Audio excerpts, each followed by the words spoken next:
respected director of the school, Professor Dinesh B, my colleagues, dear students and my dear friends. It is with a great pride and a deep sense of responsibility that I welcome you all to this year's lecture series organized by the Ayyangari Chair. Staying true to its goal of promoting social justice and equality, the Ayyangari Chair has chosen a very relevant theme for this year, caste stigma. Caste stigma is not merely a social label. It is a deeply entrenched system of humiliation, exclusion, and denial of dignity. It travels across generations, shaping identities, opportunities, self-worth, and life chances. Even in an era of constitutional rights, democratic institutions, and digital modernity, caste stigma continues to manifest in subtle and overt ways in classrooms, workplaces, marriage practices, housing, public spaces, and even our everyday language. This year's two-day lecture series seeks to unpack this complex reality. At the same time, the series will also highlight stories of resistance, resilience, and assertion, where oppressed communities reclaim dignity, voice, and agency. Today we have two sessions by Dr. Maya Pramod, Faculty School of Gender Studies, Mahatma Gandhi University. She will speak on Dalit Jeevitha Sharirangalum, Parisaravu, Jati Adayalangalum. And the second session is by Dr. Srijesh MP. He is a postdoctoral fellow, IUCSSRE, Mahatma Gandhi University. He will speak on caste stigma. He will speak on spatial segregation and social stigma. Life experience from Dalit colonies in Kerala. Dr. Maya KS hails from a village in Changanasheri. Now she lives in Thrissur. She has completed her PhD from Christ College, Iringalikuda. The doctoral research topic is Social Economic History of Dalit Colonies in Kerala, with a special reference to social capital. For the past 14 years, she has been writing and working in mainstream magazines and alternative magazines in Kerala on the issues of Dalits and tribal women. She has received many awards, includes Prajakita Foundation Award, Maveli Nadu Research Grant. In 2019, her paper won the Bluestone Rising Scholar Award in a prestigious international competition on caste organized by Brandeis University in United States. As part of this, she visited USA and presented papers at different universities. Currently, she is working on her first book and research project. I welcome Maya to School of Social Sciences and to this lecture series. Dr. Srijesh MP, he is a postdoctoral fellow at IUCSSRE. He has done his MPhil PhD. Though I skip one thing about Maya. Maya is an alumni of School of Social Sciences. And Srijesh MP, he is also an alumni of Mahatma Gandhi University. He completed his PG, post-graduation from International Relations, and he has done his MPhil and PhD from Jawaharlal Nehru University, JNU. He has also done extensive work on Dalit issues with a special reference to Dalit colonies. I also welcome Dr. Srijesh to this program. And about few words about the Ayangali Chair in Social Transformation. This chair was established at the School of Social Sciences in 2021 with an objective of to consolidate and publish Ayangali thought and to disseminate these ideas through a series of lectures, workshops and seminars. Also to offer fellowships for research on Ayangali and his social concerns, to publish occasional papers, monographs and audio files, and to compile a bibliography of the works on Ayangali, and to bring out a comprehensive biography of Ayangali in both Malayalam and English languages. Finally, I hope this lecture series becomes a space for honest dialogue, critical thinking and collective learning, and strengthen our commitment to building a society free from stigma, discrimination and inherited inequalities. Once again, I welcome all of you, and I invite Dr. Maya to present her paper on Dalit Jeevitha Sharirangalum, Paritharangalum, Jatiyadaya.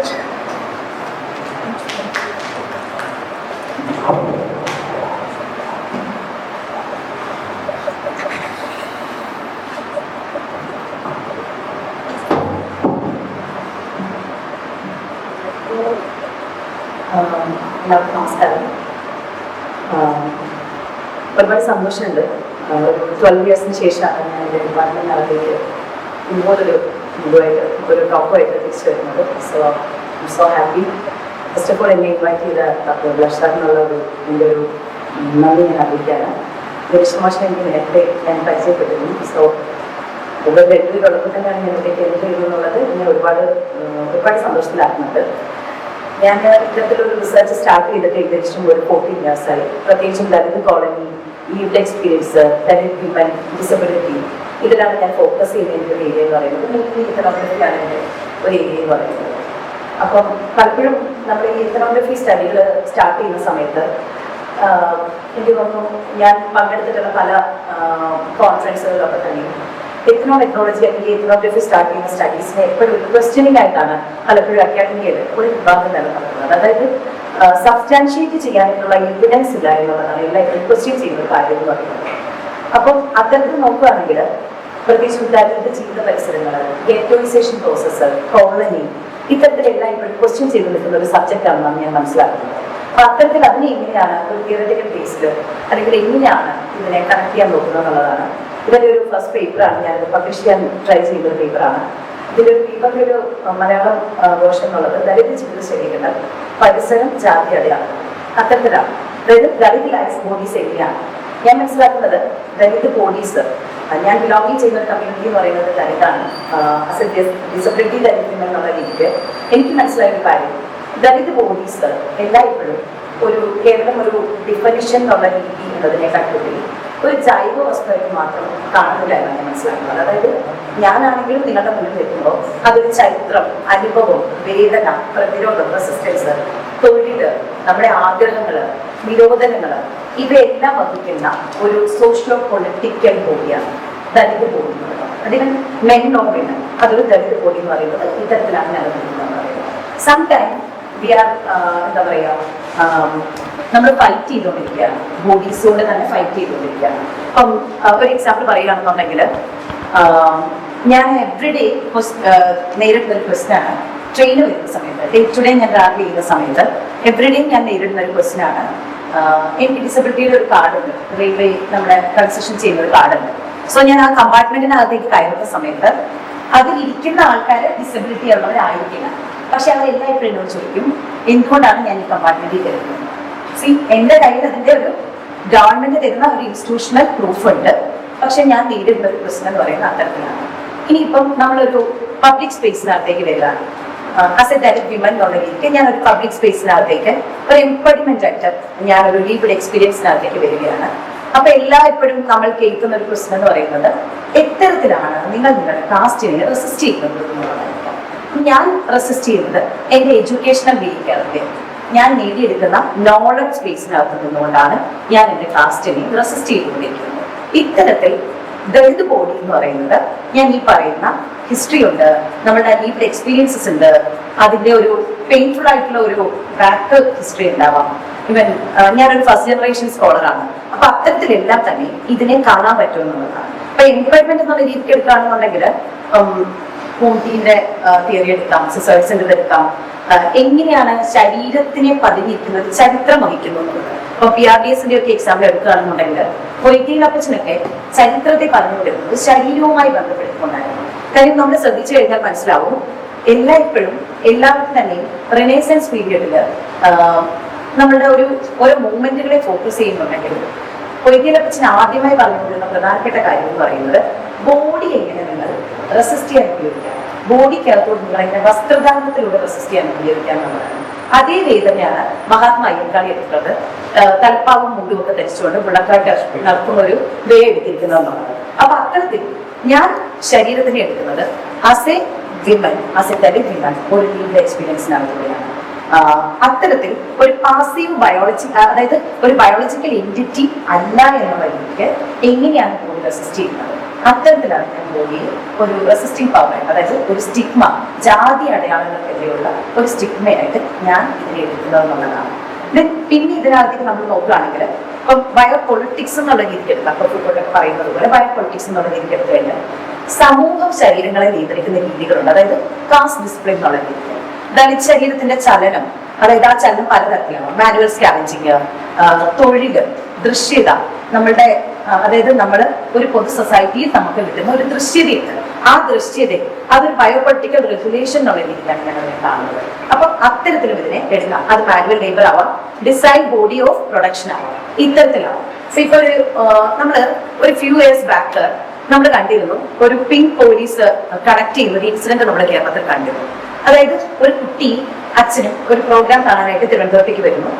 ഈ കുട്ടി അച്ഛന് നിൽക്കുന്നതിന്റെ തൊട്ടടുത്ത് തന്നെ pink പോലീസിന്റെ ഒരു വണ്ടി കിടക്കുന്നു. ഒരു പോലീസുകാരുടെ മൊബൈൽ കാണാതെ പോകുന്നു. നിങ്ങൾക്ക് എപ്പോഴെങ്കിലും നിങ്ങൾ ഈ ഇൻസിഡന്റിനെ കുറിച്ച് കണ്ടിട്ടുണ്ടാവും, ഇല്ലേ? നിങ്ങൾ വായിച്ചിട്ടുണ്ടാവും പത്രത്തിൽ. എന്താ ഉണ്ടാവുമെന്ന് വെച്ച് കഴിഞ്ഞാല് അവിടെ ഒരു കൂട്ടം മനുഷ്യരുണ്ട്, അതായത് ഒരു മോബ് ഉണ്ടാവും. പക്ഷേ പോലീസുകാരുടെ മൊബൈൽ കാണാതാവുന്ന 10 മിനിറ്റിനുള്ളിൽ തന്നെ ഈ കുട്ടിയാണ് ഈ മൊബൈൽ എടുത്തതെന്നുള്ള ഒരു വാലിഡേഷനിലേക്ക് ഇവരെത്തുന്നതിന്റെ പേരാണ് ഞാൻ ഈ പറഞ്ഞത് കാസ്റ്റ് ഡിസിപ്ലിൻ എന്ന് പറയുന്നത്. അതായത് ആ കുട്ടി അത് എടുത്തിട്ടില്ല എന്ന് പലതവണ അവർ പ്രൂവ് ചെയ്യാൻ ട്രൈ ചെയ്തു. ഈ കുട്ടീനെയും അച്ഛനെയും 1 അവറിന് മേലെ ക്വസ്റ്റ്യൻ ചെയ്യുന്ന ഒരു രീതി ഉണ്ടാവുന്നു. വിത്തൗട്ട് ഒരു ലോയുടെയും ഒരു പേപ്പറിന്റെയും പിൻബലത്തിലല്ലാതെ അവരെ ക്വസ്റ്റ്യൻ ചെയ്യുന്ന ഒരു സംഭവം ഉണ്ടാകുന്നുണ്ട്. അപ്പം ഇതെന്ന് പറയുന്നത് കാസ്റ്റ് ഡിസിപ്ലിൻ ആണ്. അതായത് നമ്മൾ ഉണ്ടാക്കിയെടുക്കുന്ന സ്കാവഞ്ചിങ്, തൊഴില്, ദൃശ്യത, ഇൻഹറന്റ് ആയിട്ട് നമ്മൾ പാസ് ചെയ്യുന്ന കാസ്റ്റിന്റെ സിംബൽസ്, ഇതൊക്കെ വെച്ചിട്ടാണ് ഈ കാസ്റ്റ് ഡിസിപ്ലിനെ ഒരു പൊതുവിടം നിർമ്മിച്ചെടുക്കുന്നത്. അപ്പൊ അവിടെ ഈ കുഞ്ഞും ഈ അച്ഛനും ചോദ്യം ചെയ്യപ്പെടേണ്ടവരാണെന്നും ഇവര് ഇത്തരത്തിൽ മോഷണം നടത്തുന്നവരാണെന്നും ഒരു സ്റ്റിഗ്മ ഉണ്ടാക്കി കൊടുക്കുന്നതിൽ വലിയൊരു പങ്ക് ഇത്തരം കാസ്റ്റ് ഡിസിപ്ലിന് ഉണ്ട് എന്നുള്ളതാണ് പ്രധാനപ്പെട്ട ഒരു വസ്തുത എന്ന് പറയുന്നത്. പിന്നെ ആ സംഭവം നടന്ന് ഒരു 4-5 വർഷത്തിന് ശേഷം എന്റെ ഫീൽഡ് വർക്കുമായി ബന്ധപ്പെട്ടുകൊണ്ട് ഞാൻ ഈ കുട്ടിയായിട്ട് സംസാരിക്കുന്ന സമയത്ത് ഈ കുട്ടി പറഞ്ഞത് 2 years 3 years കഴിഞ്ഞു. പക്ഷെ ആ കുഞ്ഞി പറഞ്ഞൊരു കാര്യം എന്ന് പറയുന്നത് ഇപ്പോഴും ആ ദിവസത്തെ കുറിച്ച് ഓർക്കുമ്പോൾ നല്ല പേടിയുണ്ടാവും. അതായത് ഒരു കാസ്റ്റിനെ ബേസ് ചെയ്തിട്ടുള്ള ഒരു ട്രോമ ഒരു ചെറിയ കുഞ്ഞ് ചുമന്നുകൊണ്ട് നടക്കുകയാണ്. ഇനി അത് ആ കുട്ടി എന്റെ പ്രായത്തിൽ എത്തുമ്പോഴും ഈ കുട്ടി ഈ ട്രോമ തീർച്ചയായിട്ടും ഉണ്ടാകും. അത് അത്തരത്തിലൊരു ഇൻസിഡന്റ് വഴിയാണ് പോകുന്നത്. അപ്പം ഈ ശരീരവുമായി ബന്ധപ്പെട്ടുള്ള ഒരു കാര്യമായിക്കൊണ്ട് തന്നെ ഞാൻ എനിക്കുണ്ടായ ഒരു കാസ്റ്റുമായി ബന്ധപ്പെട്ടുണ്ടായ ഒരു കാര്യം പറയാം. അതായത് ഞാൻ ഒരു 7th ക്ലാസ്സിൽ പഠിക്കുന്ന സമയത്ത് NSS എന്ന് പറഞ്ഞ സ്കൂളിനകത്താണ് പഠിക്കുന്നത്. ചങ്ങനാശ്ശേരിയാണ് എന്റെ സ്വന്തം സ്വദേശം എന്ന് പറയുന്നത്. അപ്പം എന്റെ അമ്മ ജോലി ചെയ്യുന്നത് ഒരു ഹൗസ് മെയ്ഡ് ആയിട്ടാണ് ജോലി ചെയ്യുന്നത്. ഞങ്ങൾക്ക് ഫാദർ ഇല്ല. അപ്പൊ നമ്മുടെ സർവൈവിംഗ് പ്രോസസ് എന്ന് പറയുന്നത് ഇത്തരം കാസ്റ്റ് കോളനികൾക്കകത്താണ് നമ്മുടെ ജീവിതം എന്ന് പറയുന്നത്. അപ്പൊ ഇത്തരം സ്കൂളുകൾക്കകത്ത് കാസ്റ്റ് കോളനിയിലുള്ള കുട്ടികളെ പ്രത്യേകമായി ഡിവൈഡ് ചെയ്യുന്ന ഒരു സ്പേസ് ഉണ്ടാവും. അപ്പം നമ്മുടെ ഇതിനകത്ത് എന്റെ അമ്മ ജോലി ചെയ്യുന്ന വീട്ടിൽ നിന്ന് ഒരു മാല മോഷണം പോവുകയാണ്. അതായത് മാല കുറച്ചു നേരം തപ്പി നടക്കുന്നു, കാണുന്നില്ല. ആ വീട്ടുകാർക്കും അറിയാം, മറ്റുള്ളവർക്കും അറിയാം ഇത് എന്റെ അമ്മയല്ല എടുത്തതെന്നുള്ളതും. കാര്യം ഈ വീടിന്റെ പരിസരത്തേക്ക് നമ്മൾ പോകാറുള്ളതാണ്. ഹാഫ് ആൻ അവറിനുള്ളിൽ മാല കിട്ടുന്നുണ്ട് വേറൊരു വ്യക്തിയുടെ വരുന്നു. അവിടെ എന്തോ വന്നൊരു വ്യക്തിയുടെ വരുന്നു, ഈ മാല കിട്ടുന്നുണ്ട്. പക്ഷെ ഇതിൽ 10 minutes എന്റെ സ്കൂളും ഈ വീടും തമ്മിൽ ചെറിയൊരു ഡിഫറൻസേ ഉള്ളൂ. ഒരു മതിലിന്റെ ഡിഫറൻസേ ഉള്ളൂ. പക്ഷെ എന്റെ സ്കൂളിനകത്തേക്ക് ഈ ന്യൂസ് വളരെ പെട്ടെന്ന് സ്പ്രെഡ് ആവുകയും എന്റെ കൂടെയുള്ള 7th ക്ലാസ്സിലെ സ്റ്റുഡൻസ് തന്നെ എന്റെ അമ്മ ഈ മാല എടുത്തു വന്നും ഞാൻ കുറച്ചു നേരം കാണാതെ പോയത് ഇത്തരത്തിൽ ഇതിനെ പിക്ക് ചെയ്യാനാണെന്നുള്ളതൊരു സംഭവം ഉണ്ടാവുന്നത്. ഇതൊക്കെ ഞാൻ മറന്നിരുന്ന ഒരു കാര്യം ഈ ഒരു കഴിഞ്ഞ ഇയറിൽ എന്റെ പേപ്പർ വന്ന സമയത്ത് എന്റെ കൂടെ പഠിച്ചൊരു ഫിനു എന്ന് പറയുന്ന എന്റെ സ്റ്റുഡന്റ്, എന്റെ ക്ലാസ്മേറ്റ് ആണ്. അവർ ഈ ഒരു മെമ്മറി എന്നോട് ഷെയർ ചെയ്യാണ്. അന്ന് എത്ര പേരായി ഇങ്ങനത്തെ കുറെ കാര്യങ്ങൾ സംസാരിച്ചിരുന്നത് എന്ന് പറഞ്ഞ് ഷെയർ ചെയ്യുകയാണ്. അതായത് ഇത് പ്രോസസ് എന്ന് പറയുന്നത് ഇത്തരം സ്റ്റിഗ്മകള് നമ്മൾ ജനിക്കുന്ന സമയം മുതൽ മരിക്കുന്ന സമയം വരെ ഏറ്റുന്ന ഒരു കാസ്റ്റ് ഡിസിപ്ലിനുള്ള കാസ്റ്റ് സ്റ്റിഗ്മകളാണ് ഇത്തരം ദളിത് ശരീരങ്ങൾക്കകത്ത് ഉണ്ടാവുന്നതെന്നാണ്. ഈ സ്റ്റിഗ്മയ്ക്ക് ഒരു എൻഡിങ് ഇല്ല. ഏതെങ്കിലും തരത്തിൽ നിങ്ങളുടെ ഒരു ബയോളജിക്കൽ ആയിട്ടുള്ള അല്ലെങ്കിൽ എംപഡഡ് ഹാബിറ്റ്സിനകത്ത് നിന്നുകൊണ്ട് നിങ്ങൾ ഏതെങ്കിലും തരത്തിൽ ഇതിനകത്തേക്ക് എൻട്രി ചെയ്ത് കയറുകയാണെന്നുണ്ടെങ്കിൽ ആസ് എ കാസ്റ്റ് ബോഡീസ് ഇത്തരം ക്വസ്റ്റ്യനിങ് എവറി ഡേ നിങ്ങൾ ഈ സൊസൈറ്റിക്കകത്ത് നിന്നും നേരിടേണ്ടി വരുമെന്നുള്ളത് വളരെ പ്രധാനപ്പെട്ട ഒരു കാര്യമാണ്. അതിന്റെ ഒരു ബയോപൊളിറ്റിക്കൽ റെഗുലേഷനകത്താണ് ശരീരത്തിന്റെ ചലനം, തൊഴില്, ദൃശ്യത ഇതെല്ലാം തന്നെ വരുന്നത്. ഇത് മാനുവൽ ലേബർ ബോഡി പ്രൊഡക്ഷനെ ബേസ് ചെയ്തിട്ടാണ്. ഇനി ഈ ദളിത് ശരീരം ഓപ്പറേഷന്റെ മാത്രമല്ല, ഞാൻ വിചാരിക്കുന്നത് ഓരോ ദളിത് സ്ത്രീ ശരീരവും ദളിത് മനുഷ്യ ശരീരവും ഒരു ആർക്കൈവ് മാത്രമല്ലെന്ന് ഞാൻ വിചാരിക്കുന്നത്, അതൊരു നോളജ് പ്രൊഡ്യൂസിങ് ബോഡിയാണെന്നാണ് ഞാൻ വിചാരിക്കുന്നത്. കാര്യം ഞാനിപ്പോ നിങ്ങളോട് സംസാരിക്കുന്നത് ഒരു നോളജ് പ്രൊഡ്യൂസിങ് ബോഡിയായിട്ടാണ് സംസാരിക്കുന്നത്. അത്തരത്തിൽ ഓരോ ദളിത് ശരീരവും ഓപ്പറേഷന്റെ മാത്രം ഒരു ആർക്കൈവ് അല്ല, നേരെ മറിച്ച് നോളജ് പ്രൊഡ്യൂസിങ് ബോഡിയായിട്ടാണ് നിങ്ങളുമായിട്ട് കമ്മ്യൂണിക്കേറ്റ് ചെയ്യുന്നതാണ്. ഇനി Dalit body as A political text എന്നുള്ളതാണ് റെഗു പറയുന്നത്, ഒരു ടെസ്റ്റിമോണി ഓഫ് ട്രഡീഷൻ കമ്മ്യൂണിറ്റി. അത്തരത്തിൽ ഓരോ ദളിത് സ്ത്രീയും ദളിത് പുരുഷന്മാരും അല്ലെങ്കിൽ മാർജിനലൈസ്ഡ് ആവുന്ന ഏതൊരു വ്യക്തിയാണ്, ഏത് തരത്തിൽ മാർജിനലൈസ്ഡ് ആവുന്നത്, അവരെല്ലാം തന്നെ പ്രൊഡ്യൂസ് ചെയ്യുന്ന ഒരു നോളജ് സ്പേസിനകത്ത് നിന്നുകൊണ്ടാണ് നിങ്ങളും ഞാനും അടങ്ങുന്ന സൊസൈറ്റിക്കകത്ത് നോളജ് പ്രൊഡ്യൂസ് ചെയ്യുന്നതെന്നുള്ളതാണ് ഞാൻ മനസ്സിലാക്കുന്നത്. ഇനിയിപ്പോ ജാതി അധിഷ്ഠിത തൊഴിൽ നിയമനങ്ങൾക്കകത്തേക്ക് പോയി കഴിഞ്ഞാൽ എനിക്ക് തോന്നുന്നു കുറച്ചും കൂടെ ഡീറ്റെയിൽ ആയിട്ട് ശ്രീജേഷേട്ടൻ അതിനെ കുറിച്ച് പറയുന്നതാണ്. എങ്കിൽ പോലും ഞാൻ ചെറിയൊരു കാര്യം പറഞ്ഞു നോക്കാം. അതായത് ശുചീകരണം, ഈ ചുമട് ഉയർത്തുക, മാനുവൽ സ്കാവഞ്ചിങ് പോലുള്ള പ്രോസസ്സ്, ഇത്തരത്തിലുള്ള ഒരു കാര്യത്തെ കുറിച്ച് നമുക്ക് എടുത്തു കഴിഞ്ഞാൽ കേരളത്തിലാകെ ടോട്ടൽ ഗവൺമെന്റിന്റെ കണക്ക് പ്രകാരം 26,198 കോളനി എന്നാണ് ഗവൺമെന്റ് കൊടുക്കുന്ന കോടിക്കൽ കണക്ക് എന്ന് പറയുന്നത്. പക്ഷേ നമ്മൾ ഈ 26,198 കോളനി എന്ന് പറയുന്നത് 2009 to 10 സെൻസസ് റിപ്പോർട്ടാണ്, കില നടത്തിയിട്ടുള്ള സെൻസസ് റിപ്പോർട്ടാണ്. നമ്മൾ 2011 വരുമ്പോൾ ഒരു 1 ഇയർ കൊണ്ട് ഏകദേശം 200 വീടുകൾ മാത്രം കൂടി എന്ന് പറയുന്ന കേരളത്തിനകത്തെ ഒരു വികസന പോളിസിക്കകത്താണ് നമ്മൾ ജീവിക്കുന്നത് എന്നുള്ളതാണ്. അതായത് ഒരു വർഷം നിങ്ങൾ മാത്രം ഒന്ന് വേഗത്തിൽ കാൽക്കുലേറ്റ് ചെയ്താൽ മതി. ഒരു വർഷം ഒരു ഗ്രാമപഞ്ചായത്തിനകത്ത് തന്നെ മിനിമം 12 വീട് കൊടുക്കുന്നുണ്ട്. നമ്മുടെ ഇവിടെ ഏകദേശം 900-അടുത്ത് ഗ്രാമപഞ്ചായത്തുകളും അല്ലാതെ ബ്ലോക്കുകളും കോർപ്പറേഷനും ഒക്കെ നിലനിൽക്കുന്ന ഒരു സ്ഥലത്ത് കേവലം 200 വീട് മാത്രം കൂടി 2011 വരുമ്പോൾ അത് ഏകദേശം 26,000 ഏകദേശം 300 കണക്ക് കാണിക്കുന്നു. ഇത് മാത്രം. അതിനുശേഷം നമ്മൾ നോക്കിക്കഴിഞ്ഞു കഴിഞ്ഞാൽ അതായത് 2009-10 തൊട്ട് ഇവിടെ നിങ്ങൾ നോക്കിക്കഴിഞ്ഞു കഴിഞ്ഞാൽ ഈ 25 വരെ യാതൊരു തരത്തിലുള്ള ദളിത് കോളനികൾ എത്രയെണ്ണമുണ്ട്, ഏത് തരത്തിലാണ് ഈ ദളിത് കോളനികൾ മൂവ് ചെയ്യുന്നത്, 300 മേലെ വീടുകളുള്ള കോളനികളുണ്ടോ, ഈ കോളനിക്കകത്തെ എഡ്യൂക്കേഷണൽ പ്രോസസ് എന്താണ്, ഇതൊന്നും തന്നെ നമുക്ക് അറിയാൻ പറ്റില്ല. അതായത് ദളിത് ശരീരങ്ങളുടെ ജാതി അധിഷ്ഠിത തൊഴിൽ നിയമനങ്ങൾ എങ്ങനെയാണെന്ന് കൂടെയാണ് ഞാൻ പറയുന്നത് അടുത്തൊരു പാർട്ടിനകത്തേക്ക്. കേരളത്തിലെ ദളിത് കോളനികളിലെ എഡ്യൂക്കേഷണൽ ഒരു പ്രൊഫൈൽ പെർസെൻറ്റേജ് വൈസ് എടുത്തു കഴിഞ്ഞാൽ നമ്മുടെ 100% നമ്മുടെ ജനസംഖ്യ, അതായത് കോളനികൾ മാത്രം എടുത്തു കഴിഞ്ഞാൽ അതില് 40% താഴെ മാത്രമാണ് എഡ്യൂക്കേഷണൽ പ്രൊഫൈലിലുള്ള ദളിത് കോളനികളിൽ പഠിക്കുന്ന കുട്ടികളുള്ളത്. അതായത് 10 പേർ പ്രോപ്പർ എഡ്യൂക്കേഷൻ വരുന്നുണ്ട്. 10 തൊട്ടിട്ടുള്ള കുട്ടികളുടെ എണ്ണം എന്ന് പറയുന്നത് വളരെ കുറവാണ്. അതായത് അവർ ഡ്രോപ്പ് ഔട്ട് ചെയ്യാനുള്ള കാരണങ്ങൾ പറയുന്നത് പലതരത്തിൽ ഉണ്ടാവുന്ന ജാതി സ്റ്റിഗ്മകൾ, ജാതി അടയാളങ്ങൾ, ജാതിയാൽ നേരിടുന്ന അപമാനങ്ങളാൽ ഇവർ പലതരത്തിൽ ഡ്രോപ്പ് ഔട്ടായി പുറത്തേക്ക് മാറുകയാണ്. ഇനി ഞാൻ പോയ ഒരു കോളനിയാണ് ചങ്ങനാശ്ശേരിയിലെ പാലാത്ര ചെറു കോളനി എന്ന് പറയുന്നത്. മുനിസിപ്പാലിറ്റി ആയിട്ട്, അതായത് ചങ്ങനാശ്ശേരി എന്ന് പറയുന്നത് സ്ലേവറിയുടെ കാലം മുതൽ ഒരു സ്ലേവറി മാർക്കറ്റായിട്ട് ഫോം ചെയ്തിരുന്ന ഒരു സ്ഥലമായിരുന്നു ചങ്ങനാശ്ശേരി എന്ന് പറയുന്നത്. തിരുവിതാംകൂറിന്റെ ഭരണത്തില് ഏറ്റവും പ്രധാനപ്പെട്ട ഒരു സ്ഥലം കൂടിയാണ്. അപ്പം അവിടെയുള്ള സ്ലേവറിക്ക് ഒക്കെ ഇത് ഉണ്ടായിരുന്ന ഒരു കോളനി, അതായത് പാലാത്ര ചെറു കോളനി വളരെ ദളിത് കോളനികളുടെ ലിസ്റ്റ് എടുത്തു കഴിഞ്ഞാൽ 50 വീടുകൾക്ക് മേലെയുള്ള ഒരു കോളനിയാണ്. മാനുവൽ സ്കാവഞ്ചിങ് പോലെയുള്ള പണികളാണ് ഇവിടെ ചെയ്തുകൊണ്ടിരിക്കുന്നത്. ആ കോളനിക്കകത്തുനിന്ന് 2006 ഞാൻ ഇവിടുന്ന് പാസ് ഔട്ട് ആവുന്നത് 2009-ലാണ്. എൻ്റെ MA പാസ് ഔട്ട് ചെയ്യുന്നത്. ദെൻ MPhil ചെയ്യുന്നത് 2013-ലാണ്. ആ 13 തൊട്ട് നമ്മൾ എടുത്തു കഴിഞ്ഞാൽ 2026 എത്തി നിൽക്കുമ്പോൾ മൊത്തം 50 വീടുകൾക്ക് മേലുള്ള ഒരു കോളനിക്കകത്ത് കേവലം 3 സ്റ്റുഡൻസ് മാത്രമാണ് ഹയർ എഡ്യൂക്കേഷൻ, അതായത് PG അല്ലെങ്കിൽ BEd പോലുള്ള പഠനങ്ങൾ നടത്തിക്കൊണ്ടിരിക്കുന്നത്. എങ്ങനെയാണ് അപ്പൊ ഈ തൊഴിലധിഷ്ഠിത നിയമനങ്ങൾക്കകത്തേക്ക് ദളിത് കോളനിയിൽ ജീവിക്കുന്ന ദളിതരായ മനുഷ്യർ എത്തരത്തിൽ എത്തുമെന്നുള്ളതാണ് പ്രധാനപ്പെട്ട ഒരു ചോദ്യം എന്ന് പറയുന്നത്. എങ്ങനെയാണ് ഇവർ ഈ സ്കാവഞ്ചിങ് പോലുള്ള പണികൾ ചെയ്യുന്നത് നോക്കിക്കഴിഞ്ഞാൽ ആദ്യകാലങ്ങളിലുള്ള ലേബേഴ്സ് എന്ന് പറയുന്നത് അഗ്രികൾച്ചർ ലേബേഴ്സ് ആയിരുന്നു ദളിത് കോളനികളിൽ. പ്രധാനമായും കൂലയാണെങ്കിലും പറയുകയാണെങ്കിലും ഈ മാനുവൽ സ്കാവഞ്ചിങ്ങിനകത്തേക്ക് പോകുന്നതിന് മുമ്പ് അഗ്രികൾച്ചർ ലേബേഴ്സ് ആയിട്ടാണ് ഇവർ ജോലി ചെയ്യുന്നത്.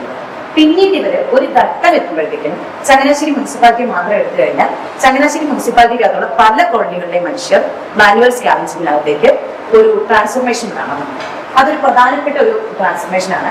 അതിന് ഞാൻ നോക്കിക്കാണുന്നത് ചങ്ങനാശ്ശേരി എന്നുള്ളൊരു പ്രദേശം ഒരു സെമി അർബനായി മാറുകയും ആ സെമി അർബനകത്തേക്ക് പ്രൊഡ്യൂസ് ചെയ്യപ്പെടുന്ന ഒരു ലേബർ ഫോഴ്സായിട്ട്, മാനുവൽ സ്കാവഞ്ചിങ്ങിലുള്ള ഒരു ലേബർ ഫോഴ്സായിട്ട് ദളിത് ശരീരങ്ങൾ മാറ്റപ്പെടുകയും ചെയ്യുന്നു എന്നുള്ളത് വളരെ പ്രധാനപ്പെട്ട ഒരു കാര്യമായിട്ടാണ് ഞാൻ കാണുന്നത്. അതിനകത്ത് നമ്മൾ ഈ പറയുന്ന സ്റ്റിഗ്മ, നിരോധനം, ശരീരത്തെ ഒരു അനുമതിയില്ലാത്തൊരു സാന്നിധ്യമായി മാറ്റുന്ന പല കാരണങ്ങൾ, നമ്മളുടെ സ്പേസ് എങ്ങനെ ഒരു സ്പേഷ്യാലിറ്റി ആയിട്ട് മാറുന്നു, ഭക്ഷണം, വസ്ത്രം, മൊബിലിറ്റി, ഇതെല്ലാം തന്നെ ഒരു ജാതി നിയന്ത്രിക്കുന്ന പ്രധാനപ്പെട്ട ഘടകങ്ങളാണ് ഞാൻ വിചാരിക്കുന്നത്. ഇതിൽ ഏറ്റവും പ്രധാനപ്പെട്ടതെന്ന് പറയുന്നത് അൺടച്ചബിലിറ്റിയാണ്. അതായത് നമ്മൾ വിചാരിക്കും അൺടച്ചബിലിറ്റി എന്നുള്ളത് നിയമം മൂലം നിർത്തലാക്കിയ ഒരു സംഭവമാണല്ലോ. പിന്നെ എങ്ങനെയാണ് നമ്മൾ അൺടച്ചബിലിറ്റി ഉണ്ടാവുന്നത് എന്നത്? അതായത് ഇപ്പോൾ ഒരു അൺടച്ചബിലിറ്റിയുടെ കാര്യം പറഞ്ഞു കഴിഞ്ഞാൽ, ഇപ്പം നമ്മളിപ്പോ ഒരു പൊതുവിടങ്ങളിൽ നമ്മൾ ഈ അടുത്താണ് പാലക്കാട് ഇലക്ഷന്റെ സമയത്ത് നമ്മൾ അറിഞ്ഞത്, പാലക്കാട് ഒരു മെമ്പർ ഇരുന്നിരുന്ന ഒരു പഞ്ചായത്ത് ശുദ്ധീകരണം നടത്തിയ കാര്യം നമ്മൾ പത്രത്തിലൊക്കെ വായിച്ചിട്ടുണ്ട്. ഈ ഇലക്ഷന്റെ സമയത്ത് തന്നെയാണ്. അപ്പൊ ഇത് എങ്ങനെയാണ് ശരീരത്തെ ഒരു അശുദ്ധിയുടെ ഒരു പ്രോഡക്റ്റ് ആയിട്ട് വഹിക്കുന്നത് എന്നുള്ളതാണ് പ്രധാനപ്പെട്ട ഒരു കാര്യം. അത് പൊളിറ്റിക്സ് ആയിക്കോട്ടെ, സൊസൈറ്റി ആയിക്കോട്ടെ, ഇത്തരത്തിൽ തന്നെയാണ് ഇതിനെ വഹിക്കുന്നത്. അതിന്റെ ഒരു പ്രതിരോധം നമ്മൾ ഇരിക്കുകയാണ്. ദളിത് കമ്മ്യൂണിറ്റി, കല, രാഷ്ട്രീയ സാന്നിധ്യം ശരീരത്തെ ഒരു നോളജ് പ്രൊഡ്യൂസിംഗ് പവർ ആക്കി മാറ്റിക്കൊണ്ട് പ്രവർത്തിക്കുന്നത് എന്നുള്ളതാണ് പ്രധാനപ്പെട്ട കാര്യം എന്ന് പറയുന്നത്. അത്തരത്തിൽ നോക്കുകയാണെങ്കിൽ ദളിത് ശരീരം എന്ന് പറയുന്നത് ഒരു നോളജ് പ്രൊഡ്യൂസ് ചെയ്യാനുള്ള ഒരു സ്പേസ് മാത്രമല്ല, ഒരു ഒപ്രഷനും റെസിസ്റ്റൻസ് നടത്താനുള്ള ഒരു ആർക്കൈവായി കൂടി പ്രവർത്തിക്കുന്നുണ്ട് എന്നുള്ളതാണ്. ഇനി നമ്മൾ നോക്കുകയാണെങ്കിൽ ഇതിന്റെ ഒരു സെക്കൻഡ് പാർട്ടിലേക്ക് പോയി കഴിഞ്ഞാൽ ഇതിന്റെ ഒരു എൻവയോൺമെന്റ് ഉണ്ട്. അതായത് ദളിത് ശരീരം പ്രവർത്തിക്കുന്ന ഒരു എൻവയോൺമെന്റ്, ഒരു സറൗണ്ടിങ്സ് ഉണ്ട്. ദളിത് ജീവിതം എല്ലായ്പ്പോഴും അതായത് ഒരു പ്രത്യേകം ഒരു ഭൗതിക സാമൂഹിക പരിസരത്താണ് നടക്കുന്നത്. അതുകൊണ്ടാണ് നമ്മൾ എപ്പോഴും ദളിത് കോളനി എന്നുള്ള പേര് മാറ്റിക്കൊണ്ട് ഉന്നതി എന്ന് പറയേണ്ടി വരുന്നത്. അതായത് ഞാൻ പേരാമ്പ്രയുടെ കോളനിയിൽ പോയ സമയത്ത്, പേരാമ്പ്ര ഒരു പറയ കോളനിയാണ്, ഒരു കുറച്ച് വീടുകൾ മാത്രമുണ്ട്. നമ്മൾ ഇപ്പൊ ചെന്നാൽ കൂടെ നമുക്ക് മനസ്സിലാവും ആ കോളനിക്കകത്ത് എത്രത്തോളം ഡെവലപ്മെന്റ് പോയിട്ടുണ്ട്, എങ്ങനെയാണ് അവിടുത്തെ മനുഷ്യർ ജീവിക്കുന്നത് മനസ്സിലാവും. അവിടെയുള്ള കോളനിയിൽ ചെന്ന സമയത്ത് നമ്മൾ ഈ ഉന്നതി എന്ന് പറയുമ്പോൾ അവർക്ക് എന്നതാണ് ഉന്നതി എന്ന് പോലും അറിയില്ല.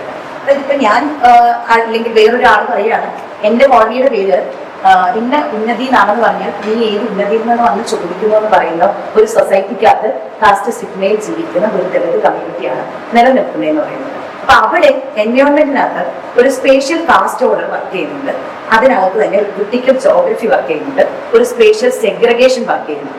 ഇപ്പം ലസ്ബർ ഒക്കെ പറയുന്നത് പോലെയുള്ള ഒരു സ്പേഷ്യൽ സെഗ്രിഗേഷൻ വർക്ക് ചെയ്യുന്നുണ്ട്. അതിപ്പോ പറയുകയാണെന്നുണ്ടെങ്കിൽ കാസ്റ്റ് പ്രൊഡ്യൂസ് ചെയ്യുന്ന ഒരു ഹൈറാർക്കിക്കൽ സ്പേസ് ഉണ്ട്, അത് പറമ്പ് താഴ്വര എന്ന് പറഞ്ഞുകൊണ്ടാണ്. അപ്പൊ നമ്മുടെ ഒരു പ്രീ ഹിസ്റ്ററിയിലൊക്കെ നോക്കിക്കഴിഞ്ഞു കഴിഞ്ഞാൽ ദേവസ്വ ഭൂമി, ബ്രഹ്മസ്വ ഭൂമി എന്നൊക്കെ പറഞ്ഞ് നമുക്ക് കാണാൻ പറ്റും. പക്ഷെ ഈ ഭൂമികളൊക്കെ തന്നെ പിന്നീട് ഒരു പണ്ടാരപ്പാട്ട് വിളംബരത്തിനകത്തേക്ക് വരുമ്പോൾ ഈ ഭൂമിയുടെ ഒരു തരത്തിലുള്ള ലാൻഡ് റൈറ്റ്സുകളും ദളിത് കമ്മ്യൂണിറ്റിക്കോ അല്ലെങ്കിൽ അതിന് താഴേക്കുള്ള മാർജിനലൈസ്ഡ് കമ്മ്യൂണിറ്റിക്കോ കിട്ടുന്നില്ല. അതിന്റെ റൈറ്റ്സ് എന്ന് പറയുന്നത് ആ റൈറ്റ്സ് എവിടെയാണ് കിട്ടുന്നത്? ഈഴോ വരെയുള്ള കമ്മ്യൂണിറ്റിക്കകത്താണ് കിട്ടുന്നത്, അതിന് താഴേക്ക് കിട്ടുന്നില്ല. ദെൻ നമ്മൾ പണ്ടാരപ്പാട്ട വിളംബരത്തിനകത്തുനിന്ന് 1956 ആദ്യം ഗവൺമെന്റ് വരുന്നു. ദെൻ 76 നമ്മൾ 70-കൾക്ക് ശേഷമുള്ള ലാൻഡ് ഇൻഫർമേഷൻ ആക്ട് എടുത്തു കഴിഞ്ഞാലും ഇതേ സ്പേഷ്യൽ ഹൈറാർക്കിക്കൽ സ്പേസ് തന്നെ നിലനിൽക്കുന്നത് കാണാം. കാര്യം after the land information act കേരളത്തിലെ ഏറ്റവും കൂടുതൽ ദളിത് കോളനികൾ പ്രൊഡ്യൂസ് ചെയ്യപ്പെട്ട വർഷവും അതായത് ലാൻഡ് ഓണർഷിപ്പ് കേവലം 2 സെന്റിനും 5 സെന്റിനും ഇടയ്ക്കേക്ക് മാറിപ്പോയ സമയം കൂടെയായിരുന്നു after the land information act എന്ന് പറയുന്നത്. ഇത്തരത്തിലാണ് എൻവയോൺമെന്റ് ആൻഡ് സ്പേസ് എന്നുള്ള രീതിക്ക് ഒരു സ്പേഷ്യൽ കോഡിംഗ് എന്നുള്ള രീതിക്കൊക്കെ തന്നെ ഭൂമിയുടെ ലാൻഡ് ഓണർഷിപ്പ് വർക്ക് ചെയ്യുമെന്ന് പറയുന്നത്.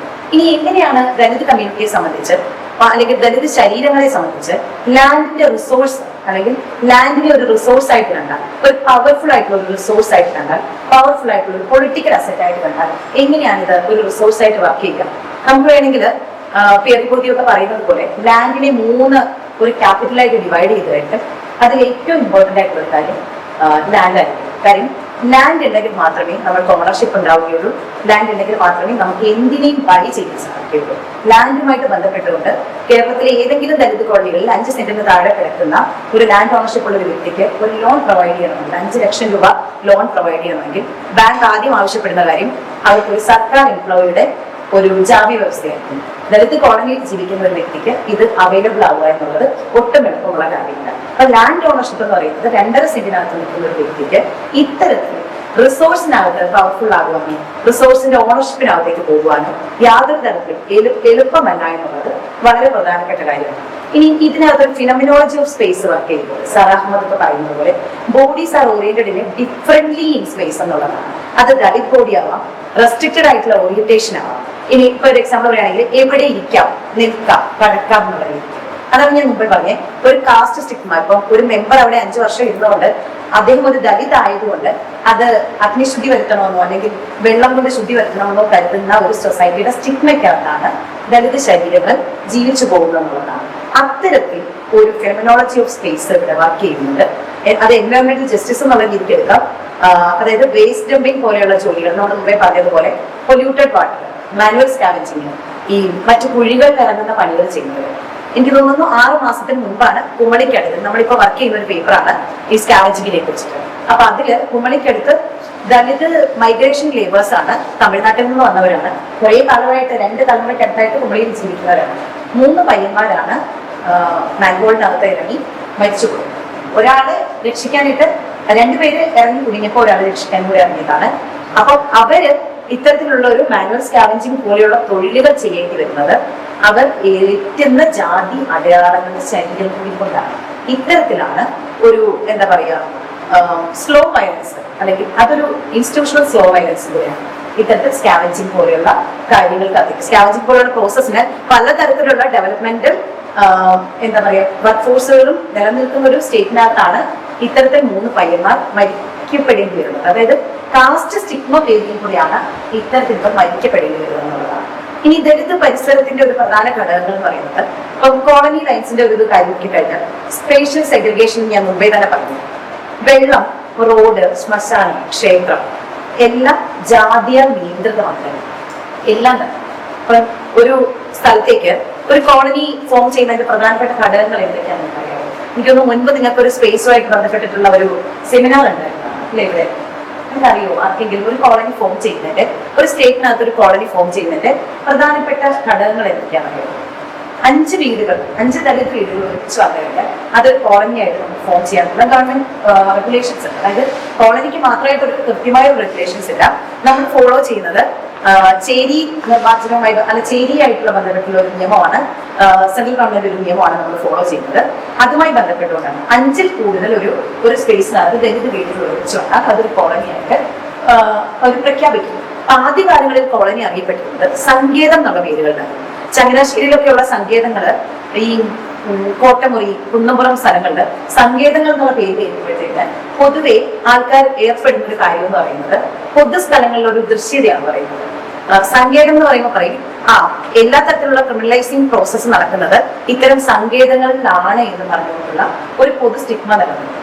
ഇതൊരു കാസ്റ്റ് സ്റ്റിഗ്മയായിട്ട് മാറാൻ അധിക സമയം വേണ്ടി വരുന്നില്ല. അതായത് ഏതെങ്കിലും തരത്തിൽ ഇവര് ഏതെങ്കിലും തരത്തിൽ കേസുകളോ മറ്റു കാര്യങ്ങളോ ഒക്കെ ഉണ്ടായി കഴിഞ്ഞാൽ ഇത് കോളനികളിലുള്ളവർ ഇതിങ്ങനെ തന്നെ ചെയ്യുന്നതാണ്, ഇത്തരം കാസ്റ്റ് സർവൈലൻസിനകത്താണ് ഇവർ ഇത്തരത്തിലുള്ള ക്രിമിനൽ പ്രോസസ്സ് ചെയ്യുന്നത് എന്ന് പറഞ്ഞുകൊണ്ട് തന്നെയാണ് ഇത്തരം പ്രോസസ്സ് നടക്കുന്നത് എന്നുള്ളതാണ്. അവിടെ തന്നെ ഇത്തരം ദൃശ്യത നമ്മൾക്ക് നേടിയെടുക്കുന്ന ഒരു ദൃശ്യത എന്ന് പറയുന്നത് പലതരത്തിൽ സ്ട്രഗിൾ ചെയ്യുന്ന ദൃശ്യതയാണ്. അത് എനിക്ക് തോന്നുന്നു കുറച്ചും കൂടെ സ്ലേവറി ആയിട്ട് കണക്ട് ചെയ്ത് തന്നെയാണ് ഇത് പ്രോസസ്സ് ചെയ്യപ്പെട്ടു പോകുന്നതെന്നാണ് ഞാൻ മനസ്സിലാക്കുന്നത്. കോളനികൾ തന്നെ തെരഞ്ഞെടുക്കുന്ന സമയത്ത് ഏതൊക്കെ കോളനികൾ നമ്മൾ സെർച്ച് ചെയ്തെടുത്താലും കേരളത്തിൽ നിങ്ങൾ ഏത് കോളനിക്കകത്തേക്ക് പോയാലും എല്ലാ കോളനികളും തന്നെ നിലനിൽക്കുന്നത് ചെരുവ് പോലെയുള്ള, അതായത് ഹില്ലേരികൾ പോലെയുള്ള വളരെ മാർജിനലൈസ്ഡ് ആയിട്ടുള്ള സ്പേസ്, ഞാൻ അതിനെ പറയുന്നത് തന്നെ ഗെറ്റോസേഷൻ എന്നുള്ള ഒരു പ്രോസസ്സിൽ തന്നെയാണ്. അത്തരം സ്ഥലങ്ങളിലാണ് ഇത്തരം കോളനികൾ നിലനിൽക്കുന്നത്. അതൊരു സ്പേഷ്യൽ കാസ്റ്റ് ഹൈറാർക്കിയുടെ ഒരു സൂചനയും ഭാഗവുമാണെന്നാണ് ഞാൻ മനസ്സിലാക്കുന്നത്. ഇനി ഇത് ഒരു ജാതി അടയാളങ്ങളായിട്ട് ഒരു കാസ്റ്റ് സിഗ്മയായിട്ട് വർക്ക് ചെയ്യുന്നു എന്ന് ചോദിച്ചു കഴിഞ്ഞാൽ സെമിയോട്ടിക്സ് എന്നുള്ള രീതിക്കാണ്, അതായത് ഒരു സോഷ്യൽ ഐഡന്റിറ്റി എന്നുള്ള ബേസിൽ കാസ്റ്റും സൈൻ എന്നുള്ള രീതിക്ക് എൻകോഡ് ചെയ്യുന്ന ഒരു സോഷ്യൽ മീനിങ് ഉണ്ട്. അത് നെയിമും ഞാൻ മുമ്പ് പറഞ്ഞ നെയിമും ഡ്രസ്സും സ്പീച്ചും സിഗ്നിഫയർ ആയിട്ടുള്ള കാസ്റ്റും ഒക്കെ ബന്ധപ്പെട്ടുകൊണ്ടാണ് അതിനെ തന്നെ ബോഡീസിനെ എങ്ങനെ റെസിസ്റ്റ് ചെയ്യുന്നു എന്നുള്ളത് ഒരു പ്രോസസ്സാണ്. ഇപ്പം ചോദിക്കുകയാണ്, നമ്മുടെ പേരുകളുടെ ഒരു ചരിത്രം ഒക്കെ എടുത്തു കഴിഞ്ഞാൽ ബാലത്തൊക്കെ പേരുകളുടെ ചരിത്രമൊക്കെ എഴുതിയിട്ടുണ്ട് പല തവണ. അപ്പം ദളിത് പേരുകളുടെ ഒരു ചരിത്രം എടുത്തു കഴിഞ്ഞാൽ എനിക്ക് മുൻപുള്ള അല്ലെങ്കിൽ എൻ്റെ അമ്മയുടെ മുൻപുള്ള തലമുറകളിലേക്ക് പേരുകളുടെ ചരിത്രം എടുത്തു കഴിഞ്ഞാൽ നമ്മൾ ഈ സവർണവൽക്കരിക്കുന്ന പേരുകളൊക്കെ തന്നെ വളരെ കുറവായിരിക്കും. ആ പേരുകളൊക്കെ തന്നെ കോച്ചിന്നോ കോതയെന്നോ അല്ലെങ്കിൽ ഇങ്ങനെയുള്ള പേരുകളായിരിക്കും കൂടുതലായിട്ടുണ്ടാവും. ഇതൊരു ഒരു തരത്തിലുള്ള സ്റ്റിഗ്മ എന്നുള്ള രീതിക്ക് പറയും. അതായത് പേര് പറയുമെന്ന് പറയുമ്പോൾ കോച്ചി എന്നാണ് കോതയെന്നാണെന്നുള്ള രീതിക്ക് പറഞ്ഞു കഴിഞ്ഞാൽ അത്തരത്തിലാണ്. ഇനി നമ്മുടെ ബോഡി ഏതെങ്കിലും തരത്തിൽ നമ്മുടെ കാസ്റ്റിനെ ഇൻഹറന്റ് ആയിട്ട് പ്രോസസ് ചെയ്യുന്നില്ല. അതായത് നിങ്ങൾക്ക് കാഴ്ചയിൽ തന്നെ നമ്മുടെ ബോഡി ഇങ്ങനെയാണ്, കാസ്റ്റ് ഇങ്ങനെയാണെന്ന് നിങ്ങൾക്ക് ഐഡന്റിഫൈ ചെയ്യാൻ പറ്റുന്നില്ല എന്നുണ്ടെങ്കിൽ ഉറപ്പായിട്ടും നമ്മൾ ദളിതാണ് എന്ന് കൺഫേം ചെയ്യാനായിട്ട് നമ്മുടെ കാസ്റ്റിനെ അവർ തപ്പിപ്പിടിച്ചെടുക്കുന്നതാണ്. അത്തരത്തിൽ പലരും പല സമയത്തും പല അനുഭവങ്ങളെ ഷെയർ ചെയ്തിട്ടുള്ള പല കാര്യങ്ങളും ഉണ്ടായിട്ടുണ്ട്. അതില് എനിക്ക് തോന്നുന്നു നമ്മളൊരു ഇന്റർസെക്ഷൻ എന്നുള്ള രീതിക്ക് നോക്കിക്കഴിഞ്ഞാൽ അതിനകത്ത് ജെൻഡറും ഡിസബിലിറ്റിയും ക്ലാസ് ഒക്കെ വർക്ക് ചെയ്യുന്നുണ്ട്. ഇപ്പം ജെൻഡറും ഡിസബിലിറ്റിയും ക്ലാസ് വർക്ക് ചെയ്യുന്നുണ്ടെന്ന് പറയാനുള്ള ഒരു പ്രധാന കാര്യം, ഇപ്പൊ ഡിസബിലിറ്റി എടുക്കുകയാണെന്നുണ്ടെങ്കിൽ കേരളത്തിൽ ദളിത് കോളനികളെ കുറിച്ച് പലതരത്തിലുള്ള പഠനങ്ങൾ വരുമ്പോഴൊക്കെ തന്നെയും ഡിസബിലിറ്റിയിലുള്ള മനുഷ്യരുടെ യാതൊരു തരത്തിലുള്ള പഠനങ്ങൾ വരുന്നുണ്ടായിരുന്നതാണ്. കേരളത്തിലുള്ള ദളിത് കോളനികളിലെ മൊത്തം ദളിത് കോളനികളിൽ ഏകദേശം 1.5 ലക്ഷത്തോളം മെന്റലി ഫിസിക്കലി ചലഞ്ചഡ് ആയിട്ടുള്ള ഡിസബിലിറ്റി പേഴ്സൺസ് ജീവിക്കുന്നുണ്ട്. ഇത് ട്രൈബൽസിന്റെ അല്ല ഞാൻ പറയുന്നത്, കേരളം ദളിതരുടെ മാത്രമാണ് പറയുന്നത്, വിത്ത് ഗവൺമെന്റ്. അപ്പം ഇവരെ കുറിച്ച് യാതൊരു തരത്തിലുള്ള പഠനങ്ങൾ മാത്രമല്ല അതിനകത്ത് അവർക്കായിട്ട് നിർമ്മിക്കുന്ന ഒരു പോളിസി മേക്ക് ചെയ്യുന്നുണ്ട്. അതായത് അവർക്ക് എതിർ ഇയർ കൊടുക്കുന്നത് നടക്കാൻ പറ്റാത്ത ഒരാളാണെന്നുണ്ടെങ്കിൽ അവർക്ക് ഒരു വീൽ ചെയർ പ്രോസസ് കൊടുക്കുന്നുണ്ട്. അതൊരു ഇലക്ട്രിക്കൽ വീൽ ചെയർ അല്ല, ഒരു നോർമൽ വീൽ ചെയർ.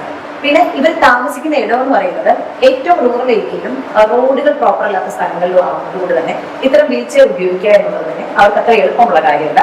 അപ്പം ഇത്തരത്തിൽ വരുന്ന സംഘടനകൾ വഴി അപ്പൊ നിങ്ങൾ ഈ സ്പെഷ്യൽ സ്കൂളുകൾക്കകത്തേക്ക് ഇവർക്ക് എഡ്യൂക്കേഷനകത്തേക്ക് പോയി കൂടെ എന്നുള്ളൊരു ക്വസ്റ്റ്യൻ ഉണ്ടാവും. നോർമലി അത് എളുപ്പമല്ല. കാര്യം ഇത്തരം വീടുകൾക്കെല്ലാം തന്നെ ഒരു പ്രത്യേകത എന്ന് പറയുന്നത് ഒന്നെങ്കിൽ അമ്മ മാത്രമുള്ള വീടുകളായിരിക്കും, അല്ലെങ്കിൽ അമ്മയും ഇല്ല അച്ഛനും ഇല്ലാതെ മറ്റു ബന്ധുക്കളാൽ പരിപാലിക്കപ്പെടുന്ന കുട്ടികളായിരിക്കും. അപ്പൊ അവരെ സംബന്ധിച്ച് എഡ്യൂക്കേഷൻ ചെയ്യണമെന്ന് വിചാരിച്ചാൽ പോലും ഒരു സ്പെഷ്യൽ സ്കൂളിനകത്തേക്ക് എത്തുക എന്നുള്ളത് അത്ര എളുപ്പമുള്ള ഒരു പ്രോസസ്സ് നടക്കാൻ പറ്റുന്ന ഒരു കാര്യമായിരിക്കും. അപ്പം ആ തരത്തിൽ എങ്ങനെയാണ് ഒരു ഐഡന്റിറ്റി ഓഫ് എക്സ്ട്രാക്ഷൻ ഉണ്ടാവുമെന്ന് ചോദിച്ചു കഴിഞ്ഞാൽ എഡ്യൂക്കേഷൻ എന്ന് പറയുന്നത് ഏത് തരത്തിൽ നോക്കിയാലും ഇപ്പൊ നമ്മൾ റിച്വൽ എടുത്താലും കൾച്ചർ എടുത്താലും റിസോഴ്സ് എടുത്താലും എഡ്യൂക്കേഷൻ എന്ന് പറയുന്നത് മോസ്റ്റ് ഇമ്പോർട്ടന്റ് ആയിട്ടുള്ള ഒരു റിസോഴ്സ് ആണ്, ക്യാപിറ്റലാണ് എഡ്യൂക്കേഷൻ എന്ന് പറയുന്നത്. ഇത് ഞാൻ ഈ പറഞ്ഞതുപോലെ തന്നെ ഭക്ഷണ രീതികൾ തുടങ്ങിയിട്ടുള്ള ഒരു രീതിയാണ്. അതായത് ഇപ്പം ദളിതർ വെക്കുന്ന ഭക്ഷണം കഴിക്കാൻ പാടില്ല, അല്ലെങ്കിൽ ദളിതരാണ് വെക്കുന്നത് എന്നുള്ളതുണ്ടെങ്കിൽ കഴിക്കില്ല എന്ന് നമ്മൾ പറയുമ്പോൾ ഇതൊക്കെ പണ്ടത്തെ കാലത്തെ കേരളത്തിനകത്തായിരുന്നല്ലോ, ഇപ്പൊ എവിടെയായിട്ടൊക്കെ ഉണ്ടാവും എന്ന് ചോദിക്കാം. ഞാൻ വെറുതെ ഒരു എക്സാമ്പിൾ പറയാം. നമ്മുടെ നാട്ടിൽ നടക്കുന്ന വിവാഹങ്ങളുടെ ഒരു ഹിസ്റ്ററി എടുക്കാം വെറുതെ.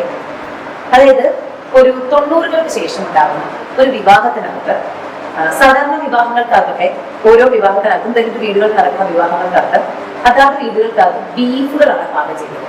ബീഫ്, ഒരു മോരുകറി, ഒരു ക്യാബേജ് തോരൻ, ഇതുപോലുള്ള ഭക്ഷണങ്ങൾ പാകം ചെയ്തുകൊണ്ട് ആൾക്കാരെ വിരുന്നുകൾ കൊണ്ടുവരികയും ചെയ്തുകൊണ്ടുണ്ടായിരുന്നു. അപ്പം നമ്മൾ പുറത്തുനിന്നുള്ള ഈ കോളനികൾക്ക് പുറത്തുനിന്നുള്ള ആൾക്കാർ വരുന്ന സമയത്ത് അവർ പറയും ബേക്കറി ഉണ്ടെങ്കിൽ ബേക്കറി നമുക്ക് മറ്റു ഭക്ഷണം വേണ്ട, സമയമില്ല തീരെ, അല്ലെങ്കിൽ കഴിക്കാൻ പറ്റുന്നില്ല എന്നുള്ളൊരു എപ്പോഴും ഒരു ഡയലോഗുകൾ കേൾക്കാറുണ്ട്. അത് മാറിക്കൊണ്ട് ഒരു കേറ്ററിംഗ് സിസ്റ്റത്തിനകത്തേക്ക് കേരളം ട്രാൻസ്ഫോം ചെയ്ത് മാറുന്നുണ്ട്. ഈ കേരളം ട്രാൻസ്ഫോം ചെയ്ത് മാറുന്ന ഒരു കേറ്ററിംഗ് സിസ്റ്റത്തിനകത്തെ ഒരു ഇമ്പോർട്ടന്റ് പോയിന്റ് എന്ന് പറയുന്നത് ദളിത് വീടുകളും കൂടി അടങ്ങുന്നതാണ്, അല്ലെങ്കിൽ ദളിത് ആദിവാസി വീടുകളും കൂടി അടങ്ങുന്നതാണ്.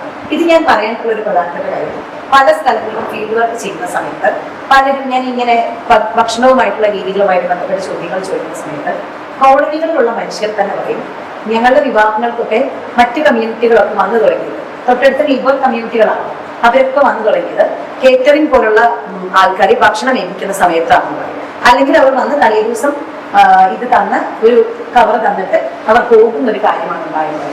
പ്രധാനമായിട്ട് പറഞ്ഞു കഴിഞ്ഞാൽ നെടിയിരിപ്പ് കോളനിയുണ്ട്, AD കാർഡ് ഉണ്ട്, ഞാൻ ഫീൽഡ് ചെയ്ത കോളനികളിൽ നിന്ന് പറഞ്ഞിട്ടുള്ള കാര്യങ്ങളാണ് പറയുന്നത്.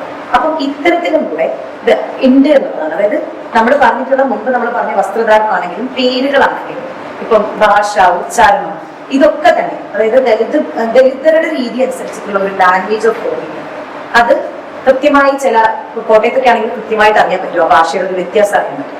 അപ്പൊ അത്തരത്തില് ഭക്ഷണ രീതികൾ എന്ന് പറയുന്നത് ഈ കാസ്റ്റ് സ്റ്റിഗ്മ നിർമ്മിക്കാൻ പ്രധാനപ്പെട്ട ഒരു ഘടകമായി മാറുന്നുണ്ട്. അതായത് പലതരത്തിലാവാം. നമ്മൾ വിചാരിക്കും ഇത്തരം ഇന്റർണലൈസ്ഡ് ആയിട്ടുള്ള ഷെയിം, അദൃശ്യ അടയാളങ്ങൾ, ഇപ്പൊ ജാതി അടയാളങ്ങളെ നിർമ്മിക്കുന്നത് ഇന്റേണലൈസ്ഡ് ആയിട്ടുള്ള ഷെയിമുകളെ നമ്മളെ നേരിടുന്നുണ്ട്. അത് fear of entering certain spaces ആവാം, കാസ്റ്റ് സർവൈലൻസ്, എവറിഡേ മൈക്രോ അഗ്രഷൻസ് ആവാം, ഇൻസ്റ്റിറ്റ്യൂഷണൽ ഗേറ്റ് കീപ്പിംഗ് ആവാം. ഇപ്പം നമ്മൾക്കറിയാം ഇൻസ്റ്റിറ്റ്യൂഷണൽ ഗേറ്റ് കീപ്പിംഗ് എന്ന് പറയുമ്പോൾ കഴിഞ്ഞ 10 വർഷത്തിനിടയ്ക്ക് ഹയർ എഡ്യൂക്കേഷൻ ഇൻസ്റ്റിറ്റ്യൂഷനകത്ത് ഏകദേശം 60ഓളം ദലിത് സ്റ്റുഡൻസ് ആത്മഹത്യ ചെയ്യുന്നു.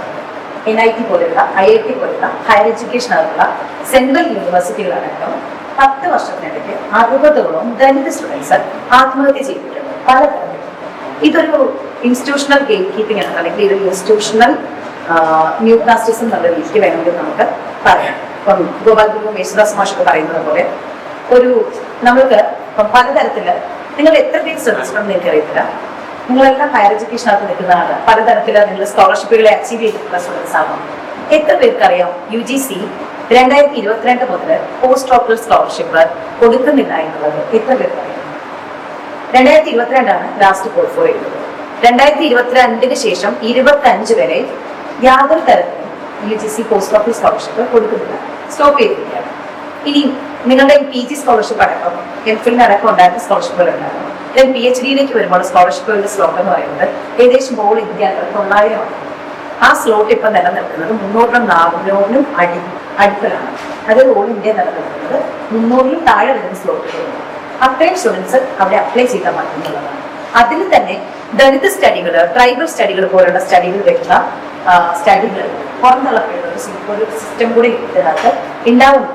അതായത് ഇത് ഉണ്ടാക്കുന്ന ഒരു പ്രശ്നം എന്ന് പറയുന്നത് ഞാൻ ഈ പറയുന്നത് പോലെ എവറിഡേ മൈക്രോ അഗ്രഷനാണ് എഡ്യൂക്കേഷൻ എന്നുള്ളത് വളരെ പ്രധാനപ്പെട്ട ഭാഗമാണ്.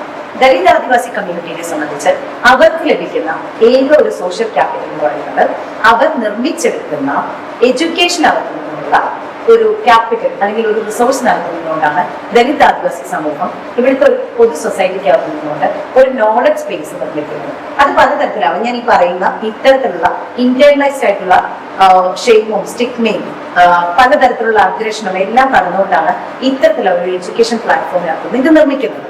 അപ്പൊ ഇതിനകത്തുണ്ടാവുന്ന ഇത്തരം ഫെലോഷിപ്പുകളുടെ കുറവുകൾ ഈ കമ്മ്യൂണിറ്റിയെ കംപ്ലീറ്റ്ലി ത്രോ ഔട്ട് ചെയ്യുന്നുണ്ട് എഡ്യൂക്കേഷനകത്ത്. അതൊരു പ്രധാനപ്പെട്ട പ്രശ്നമാണ് മനസ്സിലാക്കുന്നത്.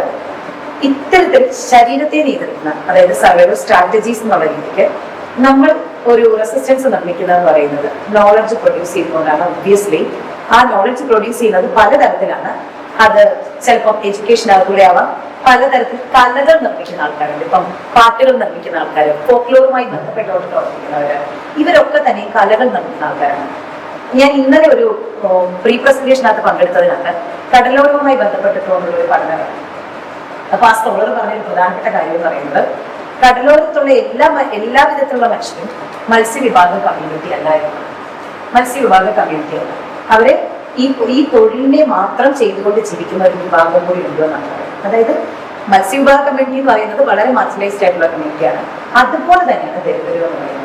കടലോരത്തുള്ള മനുഷ്യരെല്ലാം തന്നെ മത്സ്യവിഭാഗവുമായി ബന്ധപ്പെട്ട് അല്ലെങ്കിൽ അത്തരത്തിലുള്ള തൊഴിലുമായി ബന്ധപ്പെട്ട് പോകാതെ അവരിപ്പം എഡ്യൂക്കേഷനകത്തേക്ക് ഫോക്കസ് ചെയ്തുകൊണ്ട് പലതരത്തിലുള്ള സ്കോളർഷിപ്പിനെ നേടിയെടുത്തുകൊണ്ട് ഒരുപാട് സ്റ്റുഡൻസ് പുറത്തെ യൂണിവേഴ്സിറ്റികളിൽ നടത്തിയിട്ടുണ്ട്. അപ്പം ദലിത് കമ്മ്യൂണിറ്റിയെ സംബന്ധിച്ചുകൊണ്ട് എഡ്യൂക്കേഷനകത്തൂടെ നേടിയെടുക്കുന്ന ഒരു റിസോഴ്സിനകത്ത് നിന്നുകൊണ്ടാണ് ഇത്തരത്തിലുള്ള കാസ്റ്റ് സ്റ്റിഗ്മയായിട്ട് ഫൈറ്റ് ചെയ്യുന്നുണ്ട് അവർ വർക്ക് ചെയ്യുന്നു എന്നുള്ളതാണ് പ്രധാനപ്പെട്ട ഒരു കാര്യം എന്ന് പറയുന്നത്. പിന്നത്തെ ഒരു ഇതെന്ന് പറയുന്നത് അതായത് ഈ ഓപ്പറേഷൻ ഒക്കെ ഉണ്ടാവുന്നുണ്ട്, ഇതിനൊരു ഇക്കോളജി ഉണ്ടാവുന്നുണ്ട്. ഇതിനകത്തൊരു റിസൈലൻസ് ഓഫ് ഇക്കോളജി ഉണ്ടാവും. ആ റിസൈലൻസ് ഓഫ് ഇക്കോളജിയിൽ നിന്നുകൊണ്ടാണ് ഞാൻ അടക്കമുള്ള ആൾക്കാർ ഒരു നോളജ് സ്പേസ് ക്രിയേറ്റ് ചെയ്യുന്നത്. അത് പലതരത്തിലാവും. അതിപ്പം എന്താ പറയുക, ബോഡി സ്പേസ് മാർക്കിംഗ്, അതായത് കാസ്റ്റ് മാർക്ക് ചെയ്യുന്ന രീതിക്കാവാം. നമ്മുടെ കാസ്റ്റ് ഇങ്ങനെയാണ് എന്ന് പറഞ്ഞുകൊണ്ട് ഒരു ഇന്ററാക്ഷൻ ഓഫ് പ്രൊഡക്ഷൻ, അതായത് നോളജ് പ്രൊഡക്ഷൻ നിർമ്മിക്കുന്ന രീതിക്കാവാം. ഇങ്ങനെയാവാം എന്നുള്ളതാണ്. അപ്പൊ അംബേദ്കർ പൊളിറ്റിക്കൽ തിയറിക്കകത്ത് പറയുന്ന പോലെ കാസ്റ്റ് ഇക്കോളജി ഡിസ്മാൻഡിൽ ചെയ്യുന്നത് എങ്ങനെയാണ്, ഓൺലി ത്രൂ എങ്ങനെയാണ് ചെയ്യുന്നത്, annihilation of caste, reclaiming of public space എന്നുള്ള രീതിയിൽ തന്നെയാണ്. ഇത്തരത്തിൽ കൂടെയാണ് ഞാൻ എൻ്റെ ഒരു നോളജ് സ്പേസിനെ ആസ് എ ബോഡി നിർമ്മിക്കുന്നത്, ആസ് എ ദളിത് ബോഡി എന്നുള്ള രീതിക്ക് ഞാൻ എൻ്റെ ഒരു നോളജ് സ്പേസ് നിർമ്മിക്കുന്നത്. പലപ്പോഴും ഞാൻ എൻ്റെ പഠനങ്ങളെ എൻ്റെ റിസർച്ച് ഏരിയയെ കണ്ടെത്തുന്നതും ഇത്തരത്തിലുള്ള എത്നോഗ്രഫിക്കകത്ത് നിന്നുകൊണ്ട് തന്നെ കാസ്റ്റിനെ എങ്ങനെയാണ് ബോഡി അല്ലെങ്കിൽ ഡിസബിലിറ്റി, ക്ലൈമറ്റ് എങ്ങനെയാണ് ഒരു ഡിസബിലിറ്റിനെ എഫക്ട് ചെയ്യുന്നത്, അത്തരത്തിൽ കൂടെയാണ് ഞാൻ ഇതിനെ പ്രൊഡ്യൂസ് ചെയ്തെടുക്കുന്നത് എന്നുള്ളതാണ്. ഇതാണ് എൻ്റെ പേപ്പറിൻ്റെ ഒരു മൊത്തത്തിലൊരു ചുരുക്കം എന്ന് പറയുന്നത്. ഇതിൽ പല പ്രശ്നങ്ങളുണ്ടാവാം, അത് എനിക്ക് എന്നോട് കമ്മ്യൂണിക്കേറ്റ് ചെയ്യാവുന്നതാണ്. So thank you so much for.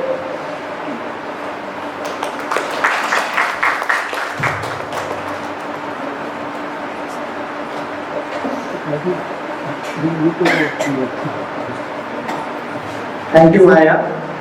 Now the floor is open for discussion. We can ask questions.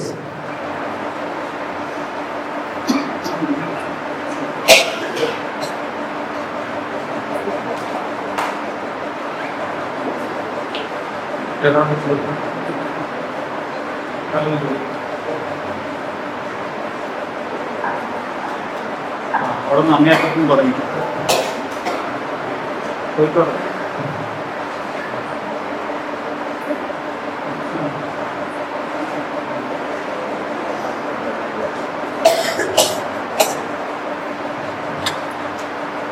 Hello, ഇത് വളരെ ഒരു ഇൻഡസ്ട്രിയിലുള്ളൊരു പ്രസന്റേഷനായിട്ട് തോന്നി. ഇതിൽ ഈ കേറ്ററിങ്ങിന്റെ കാര്യത്തിലൊരു ചെറിയൊരു ഡിഫറൻസ് അല്ലെങ്കിൽ ഒരു ചേഞ്ച് വരുന്ന ഒരു സാഹചര്യം മേഡം വിശദീകരിച്ചിട്ടുണ്ട്. ഇതുപോലെ മറ്റ് മേഖലകളിൽ ചെറിയ ചേഞ്ചെങ്കിലും എവിടെയെങ്കിലുമൊക്കെ മേഡം ഒബ്സർവ് ചെയ്തിട്ടുണ്ടോ, എന്തുണ്ടായിട്ടുണ്ട്, അതിനെക്കുറിച്ച് അല്ലാത്തുണ്ടെങ്കിൽ ഇതുപോലെയുള്ള ഈ ചേഞ്ചസ് വരുത്തുന്നതിന് നമുക്ക് സ്ഥിരമായിട്ട് എന്താ ഇൻസ്റ്റിറ്റ്യൂഷണലായിട്ട് നമുക്ക് സ്റ്റേബിളായിട്ട് എടുക്കാൻ പറ്റുന്ന സ്റ്റെപ്സിനെ കുറിച്ച്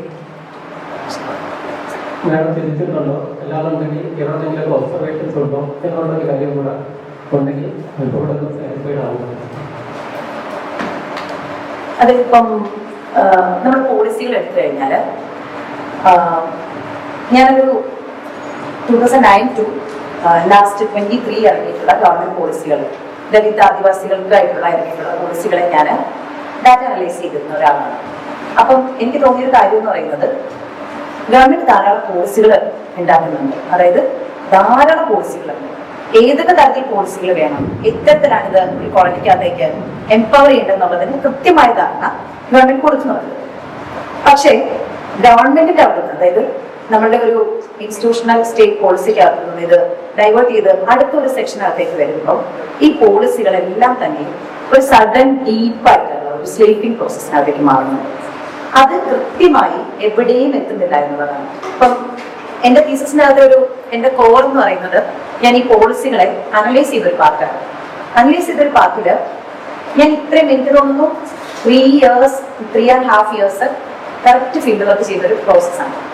ഒരുപാട് കോളനികൾ, ആദ്യകാല കോളനികൾ തൊട്ട്, കേരളത്തിലെ ആദ്യകാല കോളനികൾ എന്ന് പറയുന്നത് ചാലക്കുടി പുളിയ കോളനിയാണ്. ഇന്നതൊരു KR പുരം കോളനി എന്ന് അറിയപ്പെടുന്നത്. ആദ്യകാല കോളനിക്കകത്ത് നമ്മൾ ആദ്യകാലത്തെ ഒരു ഡോക്യുമെന്റ്, കൊച്ചിൻ ഇതിന്റെ സ്റ്റേറ്റിന്റെ ഒരു ഡോക്യുമെന്റ് എടുത്തു കഴിഞ്ഞാൽ ആദ്യകാലത്തുള്ള പ്രജാസഭയിലെ കോളനിയിൽ കൊച്ചിൻ സ്റ്റേറ്റിന് മാത്രം, അതായത് ചാലക്കുടി പുളിയ കോളനിക്കകത്ത് ആദ്യകാലത്തെ ലാൻഡ് ഓണർഷിപ്പ് എന്ന് പറയുന്നത് ഒരു കുടുംബത്തിന് 50 സെന്റ് ലാൻഡാണ്. ഇന്ന് നമ്മൾ അവിടെ നോക്കി കഴിഞ്ഞു കഴിഞ്ഞാൽ 10 സെന്റ് കഷ്ടിയുള്ള വീട്ടുകാർ തന്നെ വളരെ കുറവാണ്. 5 സെന്റിൽ താഴെയാണ് എല്ലാവരുടെയും ഓണർഷിപ്പ് എന്ന് പറയുന്നത്. എല്ലാ വീടുകളുടെയും അവസ്ഥ എന്ന് പറയുന്നത് റെനോവേഷൻ പ്രോസസ്സിലായിരിക്കും. പക്ഷെ ഈ റെനോവേഷൻ പ്രോസസ്സ് കൃത്യമായി നടക്കുന്നില്ല. ഇതൊരു പോളിസി മേക്കിംഗ് ആണല്ലോ. ഇത് കൃത്യമായി നടത്തേണ്ടത് അതാത് തദ്ദേശ സ്വയംഭരണ സ്ഥാപനങ്ങളാണ്. പക്ഷെ ഗവൺമെന്റ് ഇത് കൃത്യമായി പ്രൊഡ്യൂസ് ചെയ്യുന്നുണ്ട്. ഗവൺമെന്റ് ഒരു വർഷം അലോക്കേറ്റ് ചെയ്ത ഫണ്ട് കൃത്യമായി അലോക്കേറ്റ് ചെയ്യുന്നുണ്ട്. അപ്പം ഇങ്ങോട്ട് വന്ന സമയത്ത് സാർ തന്നെ പറയുന്നു ഈ ഫണ്ടിങ് എങ്ങനെയാണ് പോകുന്നത്. ഇത് ഞാൻ ലാസ്റ്റ് ടൈം ഈ ഒരു പേപ്പറിന്റെ ആവശ്യമായിട്ട് ബന്ധപ്പെട്ടുകൊണ്ട് നമ്മൾ ഈ മാനുവൽ സ്കാവഞ്ചിങ് നടത്തുന്ന പേപ്പറിന്റെ ആവശ്യമായി ബന്ധപ്പെട്ടുകൊണ്ട് കുമളിയിൽ ഫീൽഡ് വർക്ക് ചെയ്ത സമയത്ത് അവിടുത്തെ പഞ്ചായത്തിന്റെ ആൾ പറഞ്ഞ പ്രധാനപ്പെട്ട കാര്യം ഇതാണ്. അതായത് ഇതുവരെ ഈ ഫണ്ടിങ് ഒന്നും തന്നെയും അവര് കൃത്യമായ രീതിയിൽ വിനിയോഗിച്ചിട്ടില്ല. ഏത് തരത്തിലാണ് ഈ ഫണ്ടിങ് വിനിയോഗിക്കേണ്ടത്, ഒരു വർഷം എത്ര സ്ഥലത്ത് എങ്ങനെയാണ് ഈ ഫണ്ടിങ് കൊടുക്കേണ്ടത്, ഇത് വിനിയോഗിച്ചിട്ടില്ല യാതൊരു തരത്തിലും. അപ്പൊ ഇവരിത് കൃത്യമായി ചെയ്യുന്നുണ്ട് പോളിസി മേക്കിംഗിലാണ്. ഇനി എഡ്യൂക്കേഷന്റെ തലത്തിലാണെന്നുണ്ടെങ്കിൽ പല കോളനികൾക്കകത്തേക്കും ഒരു കമ്മ്യൂണിറ്റി ലേണിംഗ് പ്രോസസ്സ് ഗവൺമെന്റ് നടപ്പാക്കാൻ ട്രൈ ചെയ്യുന്നുണ്ട്. അതിന്റെ പ്രധാനപ്പെട്ട കാര്യം എന്ന് പറയുന്നത് എനിക്ക് തോന്നുന്നു 2019 ഞാൻ ഈ അവാർഡിന്റെ ഒരു പ്രോസസ്സിനകത്തേക്ക് പോയ സമയത്താണ് ഞങ്ങൾ 3 ഫ്രണ്ട്സ് കൂടിയിട്ട് നിത്യ എന്ന് പറയും, നിത്യ അയർലൻഡിൽ PhD ചെയ്തുകൊണ്ടിരിക്കുകയാണ്. IRC സ്കോളർഷിപ്പ് കിട്ടി ഇവിടുന്ന് പോയിരിക്കുകയാണ്. അപ്പൊ ഞങ്ങൾ പ്ലാൻ ചെയ്തൊരു കാര്യം എന്ന് പറയുന്നത് നമുക്ക് ഫിനാൻഷ്യലി ഞങ്ങളെ സംബന്ധിച്ച് റിസർച്ച് സ്കോളേഴ്സിനെ സംബന്ധിച്ച് യാതൊരു തരത്തിലുള്ള കാര്യങ്ങൾ ചെയ്യാൻ പറ്റില്ല. ഞങ്ങൾ എവിടെ ചെന്നാലും ഞങ്ങളുടെ സ്റ്റുഡൻസിനോട് പറയുന്ന ഒരു പ്രധാനപ്പെട്ട കാര്യം, നിങ്ങൾക്ക് എന്ത് സ്കോളർഷിപ്പിനെ കുറിച്ച് അറിയണം, ഇനി നിങ്ങൾ എബ്രോഡ് എന്നുള്ള ഏത് സ്കോളർഷിപ്പ് ആണോ, പോസ്റ്റ് ഡോക്ടർ ഫെലോഷിപ്പ് ആണെങ്കിലും PhD സ്കോളർഷിപ്പ് ആണെങ്കിലും ഞങ്ങൾ അതിന്റെ ഡാറ്റാബേസ് നിങ്ങൾക്ക് തരാം. നിങ്ങൾ ഏത് തരത്തിൽ ഹെൽപ്പ് ചെയ്യണം. നിങ്ങൾക്ക് ഇപ്പോൾ SOP തയ്യാറാക്കാനാണെങ്കിലും ഒരു പ്രപ്പോസൽ തയ്യാറാക്കാനാണെങ്കിലും എങ്ങനെയാണ് ഒരു ഡാറ്റ എടുക്കേണ്ടത്, ഈ ഡാറ്റ എങ്ങനെയാണ് അനലൈസ് ചെയ്യേണ്ടത്, ഒരു തിയറി എടുത്തുകൊണ്ട് നിങ്ങൾ എങ്ങനെയാണ് ഇതിനകത്ത് വർക്ക് ചെയ്യേണ്ടത്, ഇതിനെക്കുറിച്ച് നിങ്ങൾക്ക് എങ്ങനെയാണ് വർക്ക് ചെയ്യേണ്ടത് എന്നുള്ളതിനെ കുറിച്ച് നിങ്ങളെ ഹെൽപ്പ് ചെയ്യാൻ ഞങ്ങൾ 3 ടീം, ഞങ്ങളുടെ ഒരു റൈസിംഗ് സ്കോളേഴ്സ് നെറ്റ്വർക്ക് എന്നാണ് ഞങ്ങൾ ഇത് പ്രോസസ് ചെയ്യാൻ തുടങ്ങിയിട്ട് 3 years ആയി. ഞങ്ങളിപ്പം 3ാമത്തെ സ്റ്റുഡന്റിലേക്കാണ് ഞങ്ങളിത് കൊടുത്തത്. ആ കുട്ടി ഇപ്പം നിലവിൽ ഒരു PhD സ്കോളർഷിപ്പ് അച്ചീവ് ചെയ്യാനുള്ള ഒരു വിധത്തിലാണ് ലണ്ടനിൽ. അപ്പം നമ്മളിത് വെറുതെ ആ കുട്ടിക്ക് കൊടുത്തൊരു സാധനമാണ്. ആ കുട്ടി ഇത് ഫോക്കസ് ചെയ്തു കാലിക്കറ്റ് യൂണിവേഴ്സിറ്റി എന്നുള്ള ഒരു കുട്ടിയാണ്.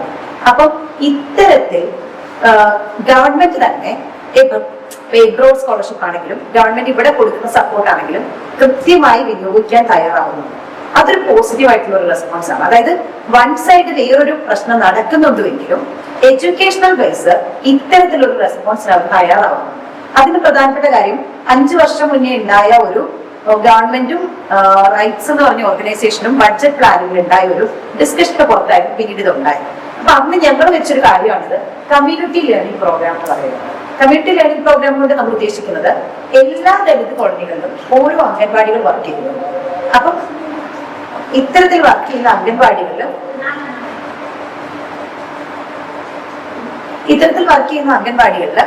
ചെയ്യുന്ന ഒരു കാര്യം എന്ന് പറയുന്നത് ഈ അംഗൻവാടികളെ നമുക്കൊരു ലേണിംഗ് പ്രോസസ് ആയിട്ട് എടുക്കാം. അതായത് ഈ അംഗൻവാടികൾക്കകത്തൊക്കെ തന്നെ ഒരു ലാപ്ടോപ്പ് ഒരു പ്രോസസ്സർ, ഒരു കൃത്യമായ ഒരു ഇന്റർനെറ്റ് ഉള്ള ഒരു ലാപ്ടോപ്പ് ഫെസിലിറ്റി തയ്യാറാക്കിയിട്ടുണ്ട്. അതാത് കോളനികളിൽ നിന്നുള്ള തെരഞ്ഞെടുക്കപ്പെടുന്ന ഹയർ എഡ്യൂക്കേഷനകത്തേക്ക് പോകാൻ തെരഞ്ഞെടുക്കപ്പെടുന്ന 10 കുട്ടികളാണെങ്കിലും 2 കുട്ടികളാണെന്നുണ്ടെങ്കിലും ആ കുട്ടികളെ കൃത്യമായി ഫോക്കസ് ചെയ്തുകൊണ്ട് ഹയർ എഡ്യൂക്കേഷനകത്തേക്ക് മൂവ് ചെയ്യിക്കാൻ തയ്യാറായി കഴിഞ്ഞാൽ ഉറപ്പായിട്ട് അച്ചീവ് ചെയ്യാൻ പറ്റുന്ന കാര്യമാണ്. അപ്പം ഇത് ഗവൺമെന്റ് തയ്യാറാവുന്നുണ്ട്. കാര്യം നമ്മൾ എന്താണ് പറയുന്നത് കേൾക്കാനായിട്ട് അവർ തയ്യാറാവുകയും നമ്മളിത് പ്രോസസ് ചെയ്യാൻ റെഡിയാണ് എന്ന് മിനിസ്റ്റർ പറയുകയും ചെയ്തിട്ടുണ്ട്. അപ്പൊ അതിന്റെ ഭാഗമായിട്ട് നമ്മൾ ഒന്ന് റൺ ചെയ്ത് നോക്കിയതാണ് കുട്ടികൾക്ക്. അപ്പൊ അതിന്റെ ഭാഗമായിട്ട് നമുക്ക് 10 സ്റ്റുഡൻസിനെ കിട്ടിയിരുന്നു. കുട്ടികളൊക്കെ തന്നെ പലതരത്തിലാണ് പറഞ്ഞത്. അതായത് നമ്മളൊക്കെ കാണും, ഇപ്പൊ നമ്മൾ പല പരസ്യങ്ങൾ കാണും, ജൂനിയർ ഡോക്ടേഴ്സ്, സിവിൽ സർവീസിന്റെ പ്രിപ്പറേഷൻ എന്നൊക്കെ പറഞ്ഞ് നമ്മൾ കാണും. 7th സ്റ്റാൻഡേർഡ് മുതൽ എന്ന് പറയും. അപ്പം ചിലപ്പോൾ തോന്നും ഇത് കുട്ടികൾക്ക് ഒരു ഓവർ ഹൈപ്പ് കൊടുത്തുകൊണ്ട് ഓവറായിട്ട് ഇതിനെ ചെയ്യുമല്ലേ എന്ന് നമുക്ക് തോന്നും. പക്ഷേ ഒരു പൊതു സൊസൈറ്റി എഡ്യൂക്കേഷണൽ പ്രോസസ്സിനകത്തേക്ക് പോകുമ്പോൾ ഈ മാർജിനലൈസ്ഡ് ആയിട്ടുള്ള കമ്മ്യൂണിറ്റി നിലനിൽക്കുന്നത് ഇവിടെയാണ് നിലനിൽക്കുന്നത്. അവർ സിവിൽ സർവീസിനെ കുറിച്ച് ചിലപ്പോൾ ചിന്തിക്കുന്നത് പോലും 30 വയസ്സിലോ 40 വയസ്സിലോ അല്ലെങ്കിൽ 20 വയസ്സിലോ ആയിരിക്കും. ഇവിടെ ഇരിക്കുന്ന എനിക്ക് ഏറ്റവും പ്രിയപ്പെട്ട ഒരാളുണ്ട്, ഒരു ആളുണ്ട്, എനിക്കൊരു സിസ്റ്റർ പോലൊരു കുട്ടിയാണ്, സിവിൽ സർവീസ് ആസ്പിറന്റ് ആയിട്ട് നിൽക്കുന്ന ഒരു കുട്ടിയാണ്. അപ്പൊ ഇതുപോലെയുള്ള കുട്ടികൾ ഉണ്ടാവണമെന്നാണ് ഞാൻ പറയുന്നത്. അത്തരത്തിലുള്ള കുട്ടികൾ ഉണ്ടാവുന്നുണ്ട്. ഗവൺമെന്റ് അതിനകത്തേക്ക് പോളിസി മേക്ക് ചെയ്യാൻ തയ്യാറാവുന്നുണ്ട്. എനിക്ക് തോന്നുന്നു ദളിത് പോളിസികൾ എന്ന് പറയുന്നത് തന്നെ ഏകദേശം 200 മേലെ പോളിസികളുണ്ട് നമ്മുടെ ഗവൺമെന്റ് റെക്കോർഡ് എടുത്തു കഴിഞ്ഞാൽ. പക്ഷെ ഇതില് ഓരോ പഞ്ചായത്തിലും അവർ പ്രോസസ് ചെയ്യുന്ന പോളിസികളുടെ എണ്ണം കേവലം 10-ൽ താഴെ. അതിൽ പ്രധാനപ്പെട്ടതാണ് വീടിനകത്ത് വീട് കൊടുക്കുക, റെനോവേഷൻ കൊടുക്കുക, ടോയ്ലറ്റ് ഫെസിലിറ്റീസ് കൊടുക്കുക, മേശ കസേര കൊടുക്കുക. ഇതാണ് ഒരു എഡ്യൂക്കേഷണൽ അല്ലെങ്കിൽ ഒരു വികസന പോളിസിയുടെ റിയാലിറ്റി എന്ന് പറയുന്നത് ഒരു പഞ്ചായത്തിനകത്ത് നടപ്പാക്കുന്നത്. അപ്പൊ ഇത് മാറിക്കൊണ്ട് എല്ലാ പഞ്ചായത്തിനകത്തേക്കും ഒരു കമ്മ്യൂണിറ്റി ലേണിംഗ് റിസോഴ്സ് പേഴ്സൺ വരികയും അവർ ഈ SC പ്രൊമോട്ടറെ പോലെ തന്നെ ഇത്തരം സ്റ്റുഡൻസിനെ ഫോളോ ചെയ്യണമെന്നാണ് പറയുന്നത്. അപ്പൊ ഞങ്ങൾക്ക് ഇതിനകത്തേക്ക് എൻട്രി ചെയ്യുന്നതിന് പരിമിതികൾ ഉണ്ടായിരുന്നു. അതുകൊണ്ടാണ് ഞങ്ങൾ ഇതുപോലെ റൈസിംഗ് സ്കോളേഴ്സ് നെറ്റ്വർക്ക് എന്ന് പറയുന്ന ഒരു ഫോം ഞങ്ങൾ ചെയ്തത്. അതിന്റെ രജിസ്ട്രേഷൻ പ്രോസസ്സ് നമ്മൾ സ്റ്റാർട്ട് ചെയ്തു.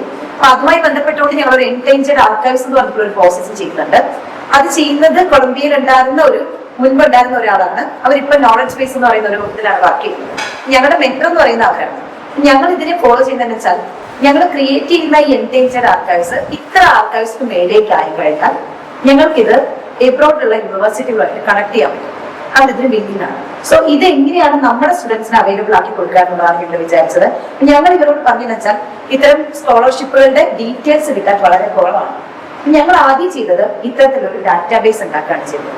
ഇവിടെ ഇരിക്കുന്ന ഏത് സ്റ്റുഡന്റ്, ഇപ്പൊ ദളിത് ആദിവാസി എന്നല്ല, ഏത് സ്റ്റുഡന്റിനോട് പറയാനുള്ളത് നിങ്ങൾ അച്ചീവ് ചെയ്യാം നിങ്ങളുടെ ഹൈറ്റ്സ് എന്ന് പറയുന്നത്. അതായത് ഒരു പുറത്തേക്കുള്ള ഓപ്പർച്യൂണിറ്റി എന്ന് പറയുന്നത് അത് ഭയങ്കര ഓപ്പണിംഗ് ആയിട്ടുള്ള ഒരു സംഭവമാണ്.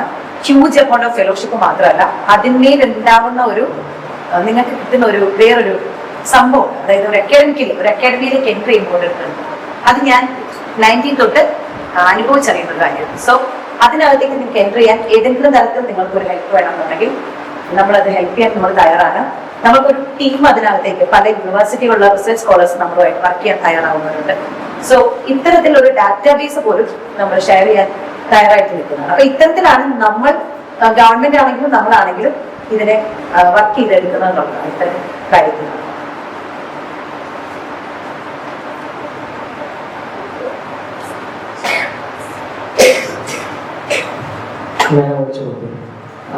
ഇപ്പൊ ഇങ്ങനെയൊക്കെ നമ്മുടെ സൊസൈറ്റിയിലെ ഗവൺമെന്റ് എല്ലാ പദ്ധതികളും ഉപയോഗിക്കുന്നുണ്ടെങ്കിലും നമ്മൾ സൊസൈറ്റി എടുക്കുമ്പോൾ വലിയ ഇഷ്യൂ ആണ്. അതായത് നമ്മൾ ഈ അടുത്തൊരു ഭാഗത്തുള്ളൂ പാലക്കാട്, മംഗലാപുരം ഇത്തരം ദേശങ്ങൾ ദളിതര് ഭക്ഷണത്തിന് വേണ്ടി അവര് വേട്ടയാടപ്പെടുന്നു, അവരെ കൊല്ലപ്പെടുന്നു. പിന്നെ രോഹിംഗ്യകളെ പോലുള്ള ഹയർ എഡ്യൂക്കേഷൻ ഇൻസ്റ്റിറ്റ്യൂഷൻ പോയതിന്റെ പേരിൽ മരണപ്പെടുന്നു, അവരെ ടോർച്ചർ ചെയ്യപ്പെടുന്നു. ഇതൊക്കെ ഒരുപാട് സംഭവങ്ങൾ നമ്മൾ പക്ഷേ ഇതൊന്നും ഹൈലൈറ്റ് പോലും ചെയ്യുന്നില്ല. പിറ്റേ ദിവസം വാർത്തകൾ പോലും വെറും അതിന്റെ പരസ്യങ്ങൾ അതിനേക്കാൾ ഒരു മന്ത്രിയുടെ വീട്ടിൽ പോയി വലിയ വാർത്ത വലിയ ഹൈലൈറ്റ് ചെയ്യും. ഇത്തരത്തിൽ ഒരാൾ മരണപ്പെട്ട ഒരു വാർത്ത പോലും പത്രത്തിന്റെ ഏതോ മൂലയിലേക്ക് കൊടുക്കപ്പെടുകയും ചെയ്യുന്നൊരു സൊസൈറ്റി കേരളം ഇത്രയും ഉയർന്നിട്ട് ഇതൊക്കെയാണ് കാണുന്നത്. ഈ ഒരു കാലഘട്ടത്തില് ദളിതര് ഗവൺമെന്റ് ഇപ്പം എന്റെ ഫാദർ പഞ്ചായത്തിലാണ്. പഞ്ചായത്തിൽ ദളിതർക്ക് ലാപ്ടോപ്പ് കൊടുക്കും. അതൊക്കെ വെറും പഞ്ചായത്തിന്റെ മെമ്പർമാരുടെ മക്കളിലേക്കാവും. ഈ ഒരു അവസ്ഥയിൽ ഗവൺമെന്റ് പ്ലാന് മറ്റ് പദ്ധതി രൂപീകരിക്കുമ്പോൾ ഇത്തരത്തിലുള്ള ഡിസ്ക്രിമിനേഷനും അതുപോലെ ഇത്തരത്തിലുള്ള വലിയ വലിയ പ്രതിസന്ധികളും ഫേസ് ചെയ്യുന്ന ഒരവസ്ഥയാണ്. അതുകൊണ്ട് പലപ്പോഴും പല ആളുകളും ഇതിലേക്ക് പോകാതിരിക്കുന്നുണ്ട്. അതുകൊണ്ട് എങ്ങനെ അതിനെ മറികടക്കും എന്നുള്ളത് ഇപ്പം നമ്മൾ വിചാരിക്കും ഒരു ഇൻസിഡന്റ് പറഞ്ഞു. മദ്രാസ് യൂണിവേഴ്സിറ്റി സോഷ്യോളജിയിൽ PhD ചെയ്യുന്ന അനഘ എന്ന് പറയുന്ന ഒരു കുട്ടി. അനഘനെ കുറെ വർഷങ്ങളായിട്ട് എനിക്കറിയാം. PhDയുടെ ആവശ്യത്തിനായിട്ട് എൻ്റെ അടുത്ത് വന്നൊരു കുട്ടിയാണ്. അനഘ ഇടുക്കിയിലാണ് വീട്. അനഘയുടെ സിസ്റ്റർ ബിടെക് എന്തോ പഠിക്കുകയാണ്. അനഘയുടെ സിസ്റ്ററും പഞ്ചായത്തിനകത്തേക്ക് ലാപ്ടോപ്പിന് അപ്ലൈ ചെയ്യാണ്. ദെൻ 2 വർഷമായിട്ട് ഇവർക്ക് ലാപ്ടോപ്പ് കൊടുത്തില്ല. ഈ കുട്ടികൾ ഇതിന് RTI സബ്മിറ്റ് ചെയ്തു. ദെൻ RTI സബ്മിറ്റ് ചെയ്തു. ഒരു 5-6 മാസത്തിനുള്ളിൽ ഇവരുടെ മെമ്പർ ഇവരോട് പറഞ്ഞു ലാപ്ടോപ്പ് വന്നിട്ടുണ്ട് തരാം, റിസീവ് ചെയ്യാമെന്ന് പറഞ്ഞു. ദെൻ ഈ കുട്ടികൾക്ക് 2 പേർക്ക് കിട്ടിയ ലാപ്ടോപ്പ് എന്ന് പറയുന്നത്, അതായത് നമ്മൾ ഈ ഇത്തരം ഒരു ഗുണം പറയുമ്പോൾ ഇതിന്റെ ഒരു ഡീമെറിറ്റ്സും കൂടെ നമ്മൾ ഉറപ്പായിട്ടും പറയണം. അതും കൂടിയാണ് പറയുന്നത്. ഉണ്ടായതെന്ന് വെച്ചാൽ ഈ 2 കുട്ടികൾക്ക് കിട്ടിയ ലാപ്ടോപ്പ് യാതൊരു തരത്തിലും യൂസ് ചെയ്യാൻ പറ്റാത്ത ലാപ്ടോപ്പാണ്. അപ്പം ഇത് ഈ കുട്ടികൾ പലതവണ പഞ്ചായത്തിനകത്ത് പറയുകയും പഞ്ചായത്ത് സെക്രട്ടറി ആയിട്ട് പലതരത്തിൽ വാഗ്വാദങ്ങൾ വരുന്നു. ആ വാഗ്വാദങ്ങളുടെ ഇടയ്ക്ക് ഈ സ്ത്രീ എല്ലാ സമയത്തും ഉപയോഗിച്ചിരുന്നത് ഇവരുടെ കാസ്റ്റിനെ അഡ്രസ് ചെയ്യാനുള്ളത്.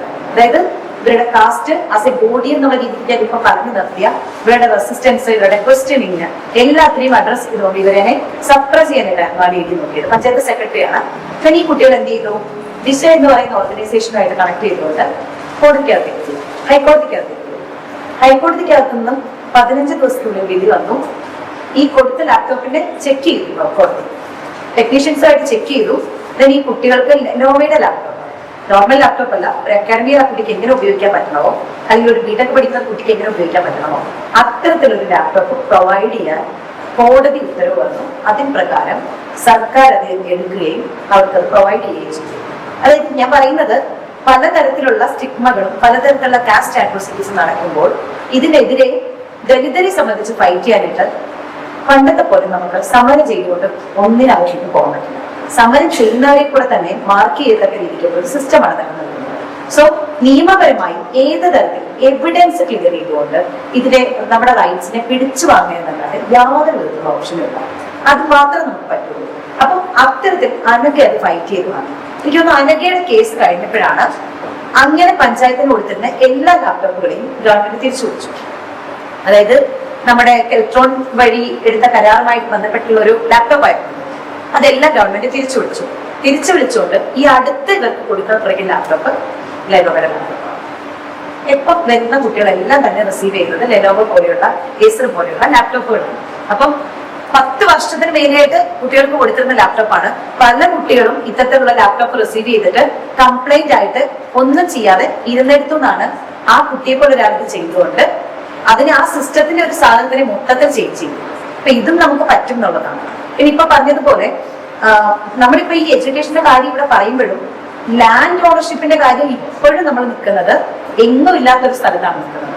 അത് ചേഞ്ച് ചെയ്യണമെങ്കിൽ ഇപ്പം പലതരത്തിലുള്ള ആക്ടിവിസ്റ്റുകൾ ഇവിടുത്തെ പലതരത്തിലുള്ള ആക്ടിവിസ്റ്റുകൾ പറയും ഒരു സെക്കൻഡ് ലാൻഡ് ഇൻഫർമേഷൻ ആക്ട് വരണമെന്ന് പറയും. എന്തുകൊണ്ടായിരിക്കും അവർ സെക്കൻഡ് ലാൻഡ് ഇൻഫർമേഷൻ ആക്ട് വരണമെന്ന് പറയുന്നത്? നമുക്ക് എല്ലാവർക്കും അറിയാം പ്ലാന്റേഷനകത്തുള്ള ലാൻഡിന്റെ റിയാലിറ്റി നമുക്കറിയാം. നമ്മുടെ കേരളത്തിനകത്ത് ഏറ്റവും കൂടുതൽ ലാൻഡ് കിടക്കുന്നത് പ്ലാന്റേഷനകത്താണ്. ഈ പ്ലാന്റേഷനകത്തുള്ള പല ലാൻഡുകളും നമ്മുടെ പണ്ടത്തെ തിരുവിതാംകൂറിന്റെ സമയത്തുള്ള പാട്ടക്കാലാവധിയിൽ നിലനിൽക്കുന്ന ലാൻഡുകളാണ്. നമ്മൾ ഏതിപ്പം ആർക്കൈവ്സ് എടുത്താലും ഈ ലാൻഡിന്റെ ഓണർഷിപ്പിന്റെ ഡീറ്റെയിൽസ് എടുത്താലും അതിലെല്ലാം തന്നെ ഒരു ഫസ്റ്റ് പാർട്ടി എന്ന് പറയുന്നത് ഗവൺമെന്റാണ്. സെക്കൻഡ് ഈ പാട്ടക്കാലാവധി പുതുക്കുന്നതാണ്. അതായത് തിരുവിതാംകൂറിന്റെ ടൈമിൽ ഉണ്ടായിരുന്ന 10 രൂപ 15 രൂപ ലാൻഡിന്റെ ഇതിനകത്തുനിന്ന് ഇപ്പം കൂടി വന്നാൽ 500 രൂപയ്ക്ക് അടുത്തായിട്ടുണ്ടാവും. അത്രയേ ഉള്ളൂ. അതായത് ഏക്കർ കണക്കിന് ലാൻഡാണെന്ന് വിചാരിക്കണം. അത്രയും ലാൻഡ് വാലിഡ് ആയിട്ടുള്ള ലാൻഡുകൾ ഓരോ പ്ലാന്റേഷനും അല്ലെങ്കിൽ ഓരോ ടീ പ്ലാന്റേഷനും കൈവച്ചിരിക്കുന്നത് അങ്ങനെയാണ്. അപ്പൊ ഇപ്പം കേരളത്തിനകത്തെ ലാൻഡ് ബാങ്കിന്റെ കണക്ക് പ്രകാരം ഏകദേശം 11.5 ദശലക്ഷം ഹെക്ടർ ഭൂമി അവൈലബിൾ ആണ്. അതിലുള്ള ഇപ്പം ഇവിടെ നിലനിൽക്കുന്ന ദരിദ്രരായിട്ടുള്ള ആൾക്കാർക്ക് 5 ലക്ഷത്തിന് മേലെ ആൾക്കാരാണ് നമുക്ക് ലാൻഡും വീടില്ലാതെ നിലനിൽക്കുന്നത്. ഗവൺമെന്റിന്റെ കണക്കാട്ടോ, ഇതൊന്നും നമ്മൾ ആരും ഫോം ചെയ്ത കണക്കല്ല.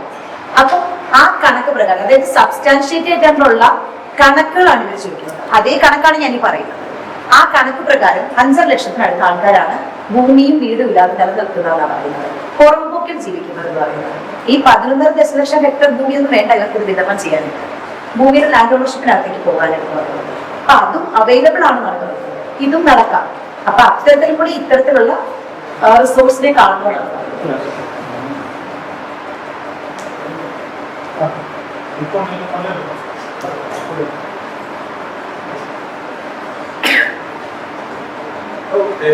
ആയിട്ട് പ്രസന്റേഷൻ ആണ് ഒരു സ്ഥലത്ത് ഈ ഡൊസൈൽ ബോഡിയെ കുറിച്ച് പറയുന്നത്. പ്രസന്റേഷന്റെ ഒരു സെൻട്രാലിറ്റി എന്ന് പറയുന്നത് ഈ മാർജിനലൈസ്ഡ് ബോഡീസ് സ്റ്റേറ്റ് തമ്മിലുള്ള റിലേഷൻഷിപ്പ് കോൺസ്റ്റന്റ്ലി ഇതിനകത്ത് കടന്നു വരുന്നത്. സ്റ്റേറ്റുമായിട്ട് എങ്ങനെയാണ് നെഗോഷിയേറ്റ് ചെയ്യുന്നത് എന്നുള്ളത് പറയാൻ ശ്രമിച്ചു. ഇതിനെ കുറച്ചും കൂടെ എക്സ്റ്റെൻഡ് ചെയ്ത് കഴിഞ്ഞാൽ പ്രത്യേകിച്ച് ഈ 90-കൾക്ക് ശേഷം വളരെ അഗ്രസീവ് ആയിട്ടുള്ള ഒരു ക്യാപിറ്റലിസ്റ്റ് പ്രോസസ്സാണ്. ഈ പ്രോസസ്സിനകത്ത് ഐ മീൻ അൺലൈക്ക് പ്രീ-90 ഈ പ്രോസസ്സിനകത്ത് ഈ ബോഡീസ് എങ്ങനെയാണ് ലൊക്കേറ്റ് ചെയ്യപ്പെടുന്നത്, അങ്ങനെ ലൊക്കേറ്റ് ചെയ്യുന്ന സമയത്ത് ഈ ബോഡീസിന്റെ മീനിങ്ങിൽ അല്ലെങ്കിൽ ചേഞ്ചസ് വരുന്നത്. അതായത് കാസ്റ്റ് എന്നുള്ള ഒരു ബോഡി എന്നുള്ള ഇവരെങ്ങനെയാണ് capitalism in the latest form of capitalism, like neoliberal transition. So അങ്ങനെ വരുന്ന സമയത്ത് ഈ ബോഡി ഞാൻ പറയുന്നത് Dalit body, marginalised body and state എന്നുള്ളതിന് കുറെ കൂടെ എക്സ്റ്റെൻഡഡ് ആയിട്ട് ഈ ബോഡി എങ്ങനെയാണ് ഈ പുതിയ ഒരു അഗ്രസീവ് ക്യാപിറ്റലിസം കോണ്ടെക്സ്റ്റിൽ എന്ത് തരത്തിലുള്ള മീനിങ് ആണ് എക്സ്പ്ലോർ ചെയ്യുന്നത്, ഏത് തരത്തിലുള്ള നെഗോസിയേഷൻസ് ആണ് നടക്കുന്നത്? തീർച്ചയായിട്ടും അവർ നെഗോഷിയേഷൻ ചെയ്യുന്നത്, അതായത് ഉറപ്പായിട്ടും മാനുവൽ സ്കാവഞ്ചിങ് എന്നുള്ള രീതിക്ക് തന്നെ ഇത്തരം ഒരു സ്പേസിനകത്ത് അവർ ഐഡന്റിഫൈ ചെയ്യും. വേറെ ഒരു തരത്തിൽ ഐഡന്റിഫൈ ചെയ്യും. അത് എന്ന് പറയുന്നത് പലതരത്തിലുള്ള ലീവ്ഡ് എക്സ്പീരിയൻസിനെ, വ്യക്തിപരമായിട്ടുള്ള പല ലീവ്ഡ് എക്സ്പീരിയൻസിനെയും എടുത്തു കഴിഞ്ഞാൽ തന്നെ വ്യക്തികളെല്ലാം പറയുന്നത് ഇത്തരത്തിലാണ്. അത് ഇനിയിപ്പം ഞാനൊരു ബോഡിയായിട്ട് ഒരു പ്ലേസ് ചെയ്യപ്പെടുന്ന ഒരു പ്ലേസിനകത്ത് അവിടെ ഞാൻ നേടിയെടുക്കുന്ന എഡ്യൂക്കേഷനോ എൻ്റെ പ്രൊഫൈലോ അറിയാത്തൊരു സ്പേസിനകത്തേക്ക് ഞാൻ ചെല്ലുന്നതെങ്കിൽ ഞാൻ ഐഡന്റിഫൈ ചെയ്യപ്പെടുന്നത് ദളിത് ബോഡി എന്ന തലത്തിൽ തന്നെയാണ്. ദളിത് ബോഡി എന്നുള്ളതിനെ കാട്ടുപോയി ഞാൻ നിൽക്കുന്ന എന്റെ ഡിസബിലിറ്റി പൊസിഷനിലും കൂടെ ആവും ഐഡന്റിഫൈ ചെയ്യപ്പെടുന്നത്. ഇവിടെ സ്റ്റേറ്റുമായിട്ടുള്ള രീതിയിലും കാട്ടും നെഗോഷിയേറ്റ് പെടുന്നവർക്ക് ഒരു പ്രധാനപ്പെട്ട ഘടകം എന്ന് പറയുന്നത് നെഗോഷിയേഷൻ എന്നുള്ള പ്രോസസ്സ് എവറി ടൈം ദളിതർക്ക് ഒരു പ്രോസസ്സാണ്, അതായത് ബോൺ ആൻഡ് ബ്രോട്ട് പ്രോസസ്സാണ്. ഇത് എവിടെ എൻഡ് ചെയ്യുന്നില്ല, അത് പലതരത്തിലാണെന്ന് മാത്രമേ ഉള്ളൂ. ഇനിയിപ്പോ ദളിതര് ഏതെങ്കിലും തരത്തിൽ ഇപ്പം എനിക്ക് തോന്നുന്നു നിങ്ങൾക്കൊക്കെ ചിലപ്പോൾ അറിയാവുന്ന ഒരു സ്കോളറായിരിക്കും, കാലിക്കറ്റ് യൂണിവേഴ്സിറ്റിയിൽ നിന്ന് PhD ഒക്കെ കഴിഞ്ഞ ഒരു മനോഹരൻ എന്ന് പറയുന്ന ഒരാളുണ്ട്. അതായത് ഇപ്പൊ നിങ്ങൾ ചോദിച്ച ക്വസ്റ്റിനകത്തുള്ള ഒരു ആൻസറും കൂടെ ആയിട്ടാണ് ഞാൻ പറയുന്നത്, ഒരു ലീവഡ് എക്സ്പീരിയൻസും കൂടെ പറയുന്നത്. ഇദ്ദേഹം PhD ഒക്കെ കഴിഞ്ഞത് കാര്യവട്ടത്തുനിന്നാണ്. പക്ഷെ ഇദ്ദേഹം PhD കഴിഞ്ഞ പബ്ലിക്കേഷൻസ് ഉണ്ട്, മറ്റു കാര്യങ്ങളുണ്ട്. ഇദ്ദേഹം ജോലിക്ക് അപ്ലൈ ചെയ്യുന്ന സമയത്തൊന്നും ഇദ്ദേഹത്തിന് ജോലി ആവുന്നില്ല, പലതരത്തിലാവുന്നില്ല. പിന്നീട് അദ്ദേഹം സർവൈവ് ചെയ്യാൻ എടുത്തത് 5 വർഷം 10 വർഷം എടുത്തത് ഓട്ടോ ഓടിക്കുക എന്നുള്ളതായിരുന്നു. അതായത് ആ ബോഡി അപ്പൊ എങ്ങനെയായിരിക്കും ഐഡന്റിഫൈ ചെയ്യപ്പെട്ടത്? അദ്ദേഹം നേടിയെടുത്ത ഏതെങ്കിലും എഡ്യൂക്കേഷൻ ആർക്കാണോ, അല്ലെങ്കിൽ അദ്ദേഹം ഓട്ടോ ഡ്രൈവർ എന്നുള്ള രീതിക്കാണോ, ആസ് എ ക്ലാസ് ബോഡി എന്നുള്ള രീതിക്കാണോ ഐഡന്റിഫൈ ചെയ്യപ്പെട്ടത്? ഇവിടെ ഒരു നെഗോഷിയേഷൻ നടക്കുന്നുണ്ട് പലതരത്തിൽ. അപ്പൊ ഈ ചേട്ടൻ എല്ലായ്പ്പോഴും പറയുന്ന ഒരു കാര്യമുണ്ട്, അദ്ദേഹം നേടിയെടുത്തിട്ടുള്ള ഒരു നോളജ് ബേസും ഒരു തരത്തിലും അദ്ദേഹത്തെ ഹെൽപ്പ് ചെയ്തില്ലായിരുന്നു. ഫൈനലി അദ്ദേഹം വേറൊരു ജോബിൽ അടുത്ത് കയറുകയും ചെയ്തു. അപ്പം ഇത് ദളിതരെ സംബന്ധിച്ച് ഒരു ലോങ് പ്രോസസ്സാണ്. എനിക്ക് തോന്നുന്നത് നിങ്ങൾ ഏത് ദളിത് സ്കോളറെ എടുത്തു കഴിഞ്ഞാലും അവരെല്ലാം തന്നെ ഒരു ജോബിനകത്തേക്ക് എൻട്രി ചെയ്ത് കയറിയിട്ടുള്ളത് ആഫ്റ്റർ അവരുടെ 35 ഇയേഴ്സിന് ശേഷം, 35 to 40 കറക്റ്റാണ്. ആ ഒരു 40 ഇയേഴ്സ് ആണ്. ദെൻ അവർ വർക്ക് ചെയ്യുന്നത് അക്കാഡമിയിലാണ് ഞാൻ പറയുന്നത്. അവർ വർക്ക് ചെയ്യുന്നത് ഏകദേശം ഒരു 15 years to 12 years ആയിരിക്കും അവരുടെ സർവീസ് എന്ന് പറയുന്നത്. അപ്പൊ ഇതൊരു സ്റ്റേറ്റും എന്താ പറയാ ഒരു വ്യക്തിയും തമ്മിൽ നടക്കുന്ന നെഗോഷിയേഷനെക്കാട്ടിലും ഒരു സൊസൈറ്റിയും വ്യക്തിയും തമ്മിൽ നടക്കുന്ന ഒരു നെഗോഷിയേഷൻ വരുന്നതാണ്. അതായത് കാസ്റ്റ് മാർക്ക് ഒരു സ്റ്റിഗ്മ എന്നുള്ള രീതിക്കാവാം, അത് പവർ പൊളിറ്റിക്സ് എന്നുള്ള രീതിക്കാവാം. ഇതിൽ പവർ പൊളിറ്റിക്സ് എന്ന് പറയുന്നത് ഭയങ്കര ഇമ്പോർട്ടന്റ് ആണ്. അപ്പൊ നിങ്ങൾ പറയുന്ന ഈ ഒരു ക്യാപിറ്റൽ സ്റ്റിഗ്മ നടക്കുന്നത് ഇപ്പൊ ഞാൻ മുമ്പ് പറഞ്ഞില്ലേ, ചങ്ങനാശ്ശേരി എന്ന് പറയുന്ന ഒരു സെമി അർബൻ ആയി മാറിയപ്പം അവിടെയുള്ള ദളിത് കോളനികളിലെ അഗ്രികൾച്ചർ ലേബേഴ്സ് ആയിരുന്ന ആൾക്കാരെല്ലാം തന്നെ സഡൻലി ഒരു ട്രാൻസ്ഫോർമേഷൻ ചെയ്യണം. എവിടെയാണ്? Manual scavenging. അതായത് ഇവർക്ക് ഇതൊന്നും അറിയില്ല. അതുവരെ മാനുവൽ സ്കാവഞ്ചിങ് ചെയ്തിരുന്നവര് ചങ്ങനാശ്ശേരിയിൽ തന്നെയുള്ള റെയിൽവേ കോളനികളിലുള്ള മുസ്ലിം സമുദായക്കാരാണ്. പക്ഷെ പിന്നീട് അവര് ഒരു ഗൾഫ് മൈഗ്രേഷനകത്തേക്ക് പ്രോസസ് ചെയ്ത് മാറുകയും കോളനികൾക്കകത്ത് നിന്ന് അവര് വിത്ഡ്രോ ചെയ്ത് പുറത്തേക്ക് വരികയും ചെയ്തു. എനിക്ക് തോന്നുന്നു കേരളത്തിലുള്ള ഒരുപാട് കോളനികളിൽ നിന്ന് വ്യത്യാസമായിട്ട് ചങ്ങനാശ്ശേരിയിലാണ് റെയിൽവേ കോളനിക്കകത്ത് മുസ്ലിംസും ദളിതരും മിക്സ് ചെയ്ത് താമസിച്ചിരുന്ന ഒരു സ്ഥലം എന്ന് പറയുന്നത്. പിന്നീട് ഞാൻ ഫോർട്ട് കൊച്ചിയിൽ അങ്ങനെ ഒരു പ്രോസസ് കണ്ടിട്ടുണ്ട്. പക്ഷെ അവർ ഇതിനകത്തേക്ക് മാറുകയും ഈ കോളനികൾക്കകത്ത് മിക്സഡ് കോളനികൾക്കകത്ത് ദളിതർ തന്നെയായി മാറുകയും പിന്നീട് ഇവര് ഈ ദളിതര് ഒരു അഗ്രികൾച്ചർ ലേബേഴ്സിനകത്ത് നിന്നും സെയിൽസിൽ ചെയ്തിരുന്നത്, അതായത് ഈ സെയിൽസ് എന്ന് പറഞ്ഞു കഴിഞ്ഞാൽ നോർമലാണ്, ഇതൊക്കെ ചെയ്തിരുന്നവർ മാനുവൽ സ്കാവഞ്ചിനകത്തേക്ക്. അപ്പം ഞാൻ ഫീൽഡ് വർക്ക് ചെയ്ത് ഒരു സർവേ എടുത്തൊരു പുള്ളിക്കാരിനോട് പറഞ്ഞത് മാനുവൽ സ്കാവഞ്ചിങ് കുറച്ച് പ്രശ്നമൊക്കെ തന്നെയാണ്, പക്ഷെ മാസം കൃത്യമായൊരു ശമ്പളം ഉണ്ടാവും, അവർക്ക് വേറെ ടെൻഷനില്ല, ലോണുകൾ ധാരാളം ഉണ്ടാവും. അപ്പൊ ഈ ക്യാപിറ്റലിസ്റ്റ് സംഭവത്തിന്റെ കാര്യം പറഞ്ഞില്ലേ, തൃശ്ശൂർ നമ്മൾ എടുക്കുകയാണ്. തൃശ്ശൂരിൽ നിന്ന് ഈ മലബാർ തൃശ്ശൂരിൽ നിന്നൊക്കെയുള്ള പ്രദേശങ്ങള് കോളനികൾ എടുത്തു കഴിഞ്ഞാൽ എൻറ്റയർലി ഡിഫറെന്റ് ആണ് തൃശ്ശൂരിലേക്ക് നമ്മൾ കാണുന്ന കോളനികൾ എന്ന് പറയുന്നത്. അവിടെ കോളനികൾക്ക് ലാൻഡ് ഓവർഷിപ്പ് ഉണ്ട്. അതായത് ഒരു കുടുംബത്തിന്റെ കയ്യിൽ എങ്ങനെ പോയാലും 10-12 സെന്റ് ലാൻഡ് ഉണ്ട്. അതെങ്ങനെയാന്ന് വെച്ചാൽ പട്ടയ കാലാവധിയിൽ നിന്ന് ഇവർക്ക് ലഭിക്കുന്ന അങ്ങനത്തെ ഭൂമികളാണ്. പക്ഷെ അതൊക്കെ ഫോറസ്റ്റ് ഏരിയകളിലാണ് ഇവർക്ക് ഈ ഭൂമി. പക്ഷെ ഈ ഭൂമി ഇവര് കൃഷി ചെയ്യുവാനാണ് ഉപയോഗിക്കുന്നത് കൂടുതൽ. അപ്പൊ ഈ തൃശ്ശൂരിലൊക്കെ തന്നെ ഒരു ചേലക്കര നിയോജകമുണ്ട്, ഞാനിവിടെ താമസിക്കുന്ന സ്ഥലമാണ്. ഏറ്റവും കൂടുതൽ സെക്കൻഡ് ദളിത് കോളനികളുള്ള സ്ഥലമാണ് ചേലക്കര ലെജിസ്ലേറ്റീവ് അസംബ്ലി എന്ന് പറയുന്നത്, പാലക്കാട് കഴിഞ്ഞു കഴിഞ്ഞത്. അപ്പൊ അവിടെ എന്ന് പറഞ്ഞാല് ഈ ഒരു മൈക്രോ ഫിനാൻസ് ഈ ക്യാപിറ്റൽ സംഭവം പറഞ്ഞുകൊണ്ടാണ് പറയുന്നത്. മൈക്രോ ഫിനാൻസ് എന്ന് പറയുന്നത് വളരെ സ്ട്രോങ് ആയിട്ട് വർക്ക് ചെയ്യുന്ന ഒരു നെറ്റ്വർക്ക് പോലെ ഇതിനകത്ത് വർക്ക് ചെയ്യുന്നു. മൈക്രോ ഫിനാൻസ് എന്ന് പറയുന്നത് ഒരു വീട് പോലും ഈ മൈക്രോ ഫിനാൻസിനകത്തേക്ക് ഇൻക്ലൂഡ് ചെയ്യാത്ത സ്പേസ് ഇല്ല. അതായത് എവറി ഡേ ഇവര് തൊഴിൽ ചെയ്യുന്നത് എമൗണ്ട് ആയിട്ട് പേ ചെയ്യുന്നത് ഇത്തരം മനുഷ്യർക്കാണ് പേ ചെയ്യുന്നത്. അപ്പൊ ഇവരെ സംബന്ധിച്ച് ഏതെങ്കിലും തരത്തിൽ ഫിനാൻഷ്യലി ഉള്ള റിസോഴ്സിനെ കീപ്പ് ചെയ്യാനായിട്ടോ എഡ്യൂക്കേഷനിൽ ഉള്ള റിസോഴ്സിനെ കീപ്പ് ചെയ്യാനായിട്ടോ ഉള്ള സൊസൈറ്റി അല്ലെങ്കിൽ സ്റ്റേറ്റ് കൊടുക്കുന്ന പോളിസികളെ മേക്ക് ചെയ്യാനായിട്ടോ അതിനെ ഉപയോഗിക്കുവാനായിട്ടോ തക്കവണ്ണമുള്ള ഒരു പ്രാക്ടീസോ മറ്റു കാര്യങ്ങളോ മൊബിലിറ്റിയോ ഇവർക്ക് ലഭിക്കുന്നില്ലായിരുന്നു. ഇതൊരു നല്ലൊരു എനിക്ക് മനസ്സിലാവുന്നത്, ഞാൻ കഴിഞ്ഞ വർഷം വീണ്ടും അത് ഡിസ്കസ് ചെയ്ത സമയത്ത് എനിക്ക് മനസ്സിലായത് ഇതൊരു വലിയ പ്രോസസ്സായിട്ട് നടക്കുന്നത്. നമ്മുടെ എത്ര യൂണിവേഴ്സിറ്റികൾ ഇതിനെക്കുറിച്ച് പഠിച്ചിട്ടുണ്ടാവും. പക്ഷേ ഷെഫീൽഡ് എന്ന് പറഞ്ഞ യൂണിവേഴ്സിറ്റി ഈ മൈക്രോ ഫിനാൻസുമായിട്ട് ബന്ധപ്പെട്ടുകൊണ്ട് അശോക യൂണിവേഴ്സിറ്റിയായിട്ട് കണക്ട് ചെയ്തുകൊണ്ട് ഒരു പ്രൊജക്ട് ചെയ്തു. ഞാൻ അതിന്റെ ഫീൽഡ് വർക്കിന്റെ പാർട്ടായിരുന്നു. അപ്പൊ എനിക്കിത് മനസ്സിലായ ഒരു കാര്യമാണ്, വലിയൊരു നെഗോഷിയേഷൻ ഇതിനകത്തേക്ക് നടക്കുന്നത്. ചിലപ്പോൾ ഇതൊരു സർവൈവിങ് പ്രോസസ്സിനായിട്ട് നടക്കുന്നത്. എനിക്കൊന്ന് 2 ഫാമിലിയിലുള്ള ആൾക്കാരിനകത്തേക്ക് സൂയിസൈഡ് ചെയ്യുന്നൊരു ഘട്ടം വരെ എത്തി. അപ്പൊ അവര് പറഞ്ഞൊരു പ്രധാനപ്പെട്ട കാര്യം, നിങ്ങൾ ഈ പറഞ്ഞൊരു സാധനം കൂടെ അവർ പറഞ്ഞൊരു കാര്യം, ഇങ്ങനെയും കൂടി ഇത് വർക്ക് ചെയ്യുന്നുണ്ട്. പക്ഷെ ഇതിനകത്തേക്ക് സ്റ്റേറ്റിന് എൻ്റർ ചെയ്യാൻ പറ്റുന്നില്ല. കാര്യം ഇത്തരം ഒരു പ്രോസസ്സാണ്. സ്റ്റേറ്റ് പറയുന്നത്, ഇപ്പം ഗവൺമെന്റിനെ ഞാൻ കൗൺസിൽ സാറുമായിട്ട് സംസാരിച്ച സമയത്ത് സാർ പറഞ്ഞത്, ഇതിനകത്തേക്ക് അവർക്ക് എൻ്റർ ചെയ്യാനായിട്ടുള്ള ഒരു പരിമിതി ഉണ്ടെന്ന്. പരിമിതി ഭയങ്കരമായിട്ടുണ്ട്. ഇതെങ്ങനെ ഇത് ലോ മേക്ക് ചെയ്തിട്ട് ഇതിനകത്തേക്ക് കൊണ്ടുവരണം എന്നുള്ളതിന്റെ പരിമിതി ഉണ്ടെന്ന് തന്നെയാണ് പറഞ്ഞത്. ഞാനതാണ് മനസ്സിലാക്കുന്നത്. Okay. Thank you.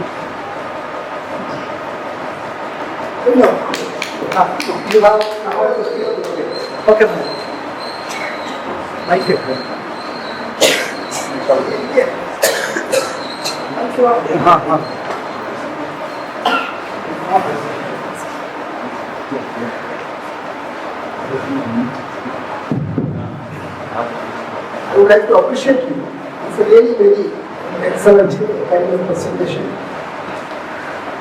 I hope that you can produce some very good knowledge to the form of papers, research papers. You can give you some of this experience. Share the കാര്യം 96 ഡീസെൻട്രലൈസ്ഡ് പ്ലാൻ ക്യാമ്പയിൻ നടന്ന സമയത്ത് ഞാനത് കുറേ പ്രോഗ്രാമിൽ പങ്കെടുത്തു. ആ സമയത്ത് ഈ ഗ്രൂപ്പായിട്ട് തിരിക്കുന്ന സമയത്ത് invariably I use to go and sit with the SC/ST community. ഇവിടെ പറഞ്ഞിട്ടുള്ള നമ്പർ ഓഫ് ഇഷ്യൂസ്, ആ ഇഷ്യൂസൊക്കെ ആ ഗ്രൂപ്പിൽ ചർച്ച ചെയ്യുന്ന ഇഷ്യൂസാണ്. അവർ പറഞ്ഞിട്ടുള്ളത്, കല്യാണത്തിന് വെച്ച് കഴിഞ്ഞാൽ കവർ തന്ന എക്സ്ക്യൂസ് വർക്ക് ഒഴിയുന്ന സംഭവങ്ങളെല്ലാം വളരെ പച്ചയായ യഥാർത്ഥത്തിൽ ചർച്ച ചെയ്തു. വലിയ മാറ്റമൊന്നുമില്ല. 96 കഴിഞ്ഞിട്ട് ഞാൻ കണക്കൂട്ടുമായിരുന്നു. Almost 30 years same situation. വെള്ളം കോരാനായിട്ട് വന്നു കഴിഞ്ഞാൽ ഞങ്ങൾ പോയി തന്നോളാം, പോയി തന്നാൽ ഇത് നാളെ ഭയങ്കര മാരേജ് ആണെങ്കിൽ പറഞ്ഞാൽ വളരെ ശരിയാണ്. ഭക്ഷണം കഴിക്കാൻ ചുരുക്കമൊന്നും പോയിട്ട് ഏറ്റവും വലിയ റെവല്യൂഷണറി പാർട്ടികളുടെ പൊതുവെ പോലും കവർ കൊടുക്കുന്നത് മാക്സിമം ഇപ്പോഴത് പറഞ്ഞ വളരെ ശരിയാണ്.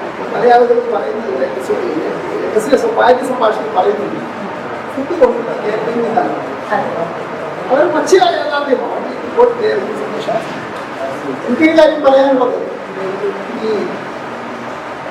മാനുവൽ സ്കാവിംഗിൻ്റെയൊക്കെ പറയുന്ന പരിപാടി കുറച്ചുകൂടെ വന്നിട്ട് അത് എല്ലാം സ്പേസിലും ഒന്ന് കയറിയിട്ടുണ്ട്. NREG തൊഴിലെടുക്കുന്നതിൽ പോലും അതിൻ്റെ ആൾക്കാർക്ക് വളരെയധികം സർട്ടിഫിക്കേഷൻസ് ഉണ്ട്. ചില വർക്ക് വരുമ്പോഴത്തേക്കും സ്വാഭാവികമായിട്ട് ചില ഇതിൽപ്പെട്ട ആളുകൾ കുടുംബശ്രീ അതൊക്കെ ഈ പഠനത്തിൻ്റെ ഒരു വിഷയത്തിലേക്ക് കൊണ്ടുവരാൻ സഹായകമായിട്ട് experience. സംയുക്ത panchayat I think not the potential for my appreciations and not questions. Reinforcing your some of the decisions. Thank you.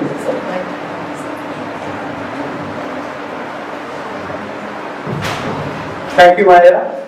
Now I invite Dr. Prijesh Entry for the presentation.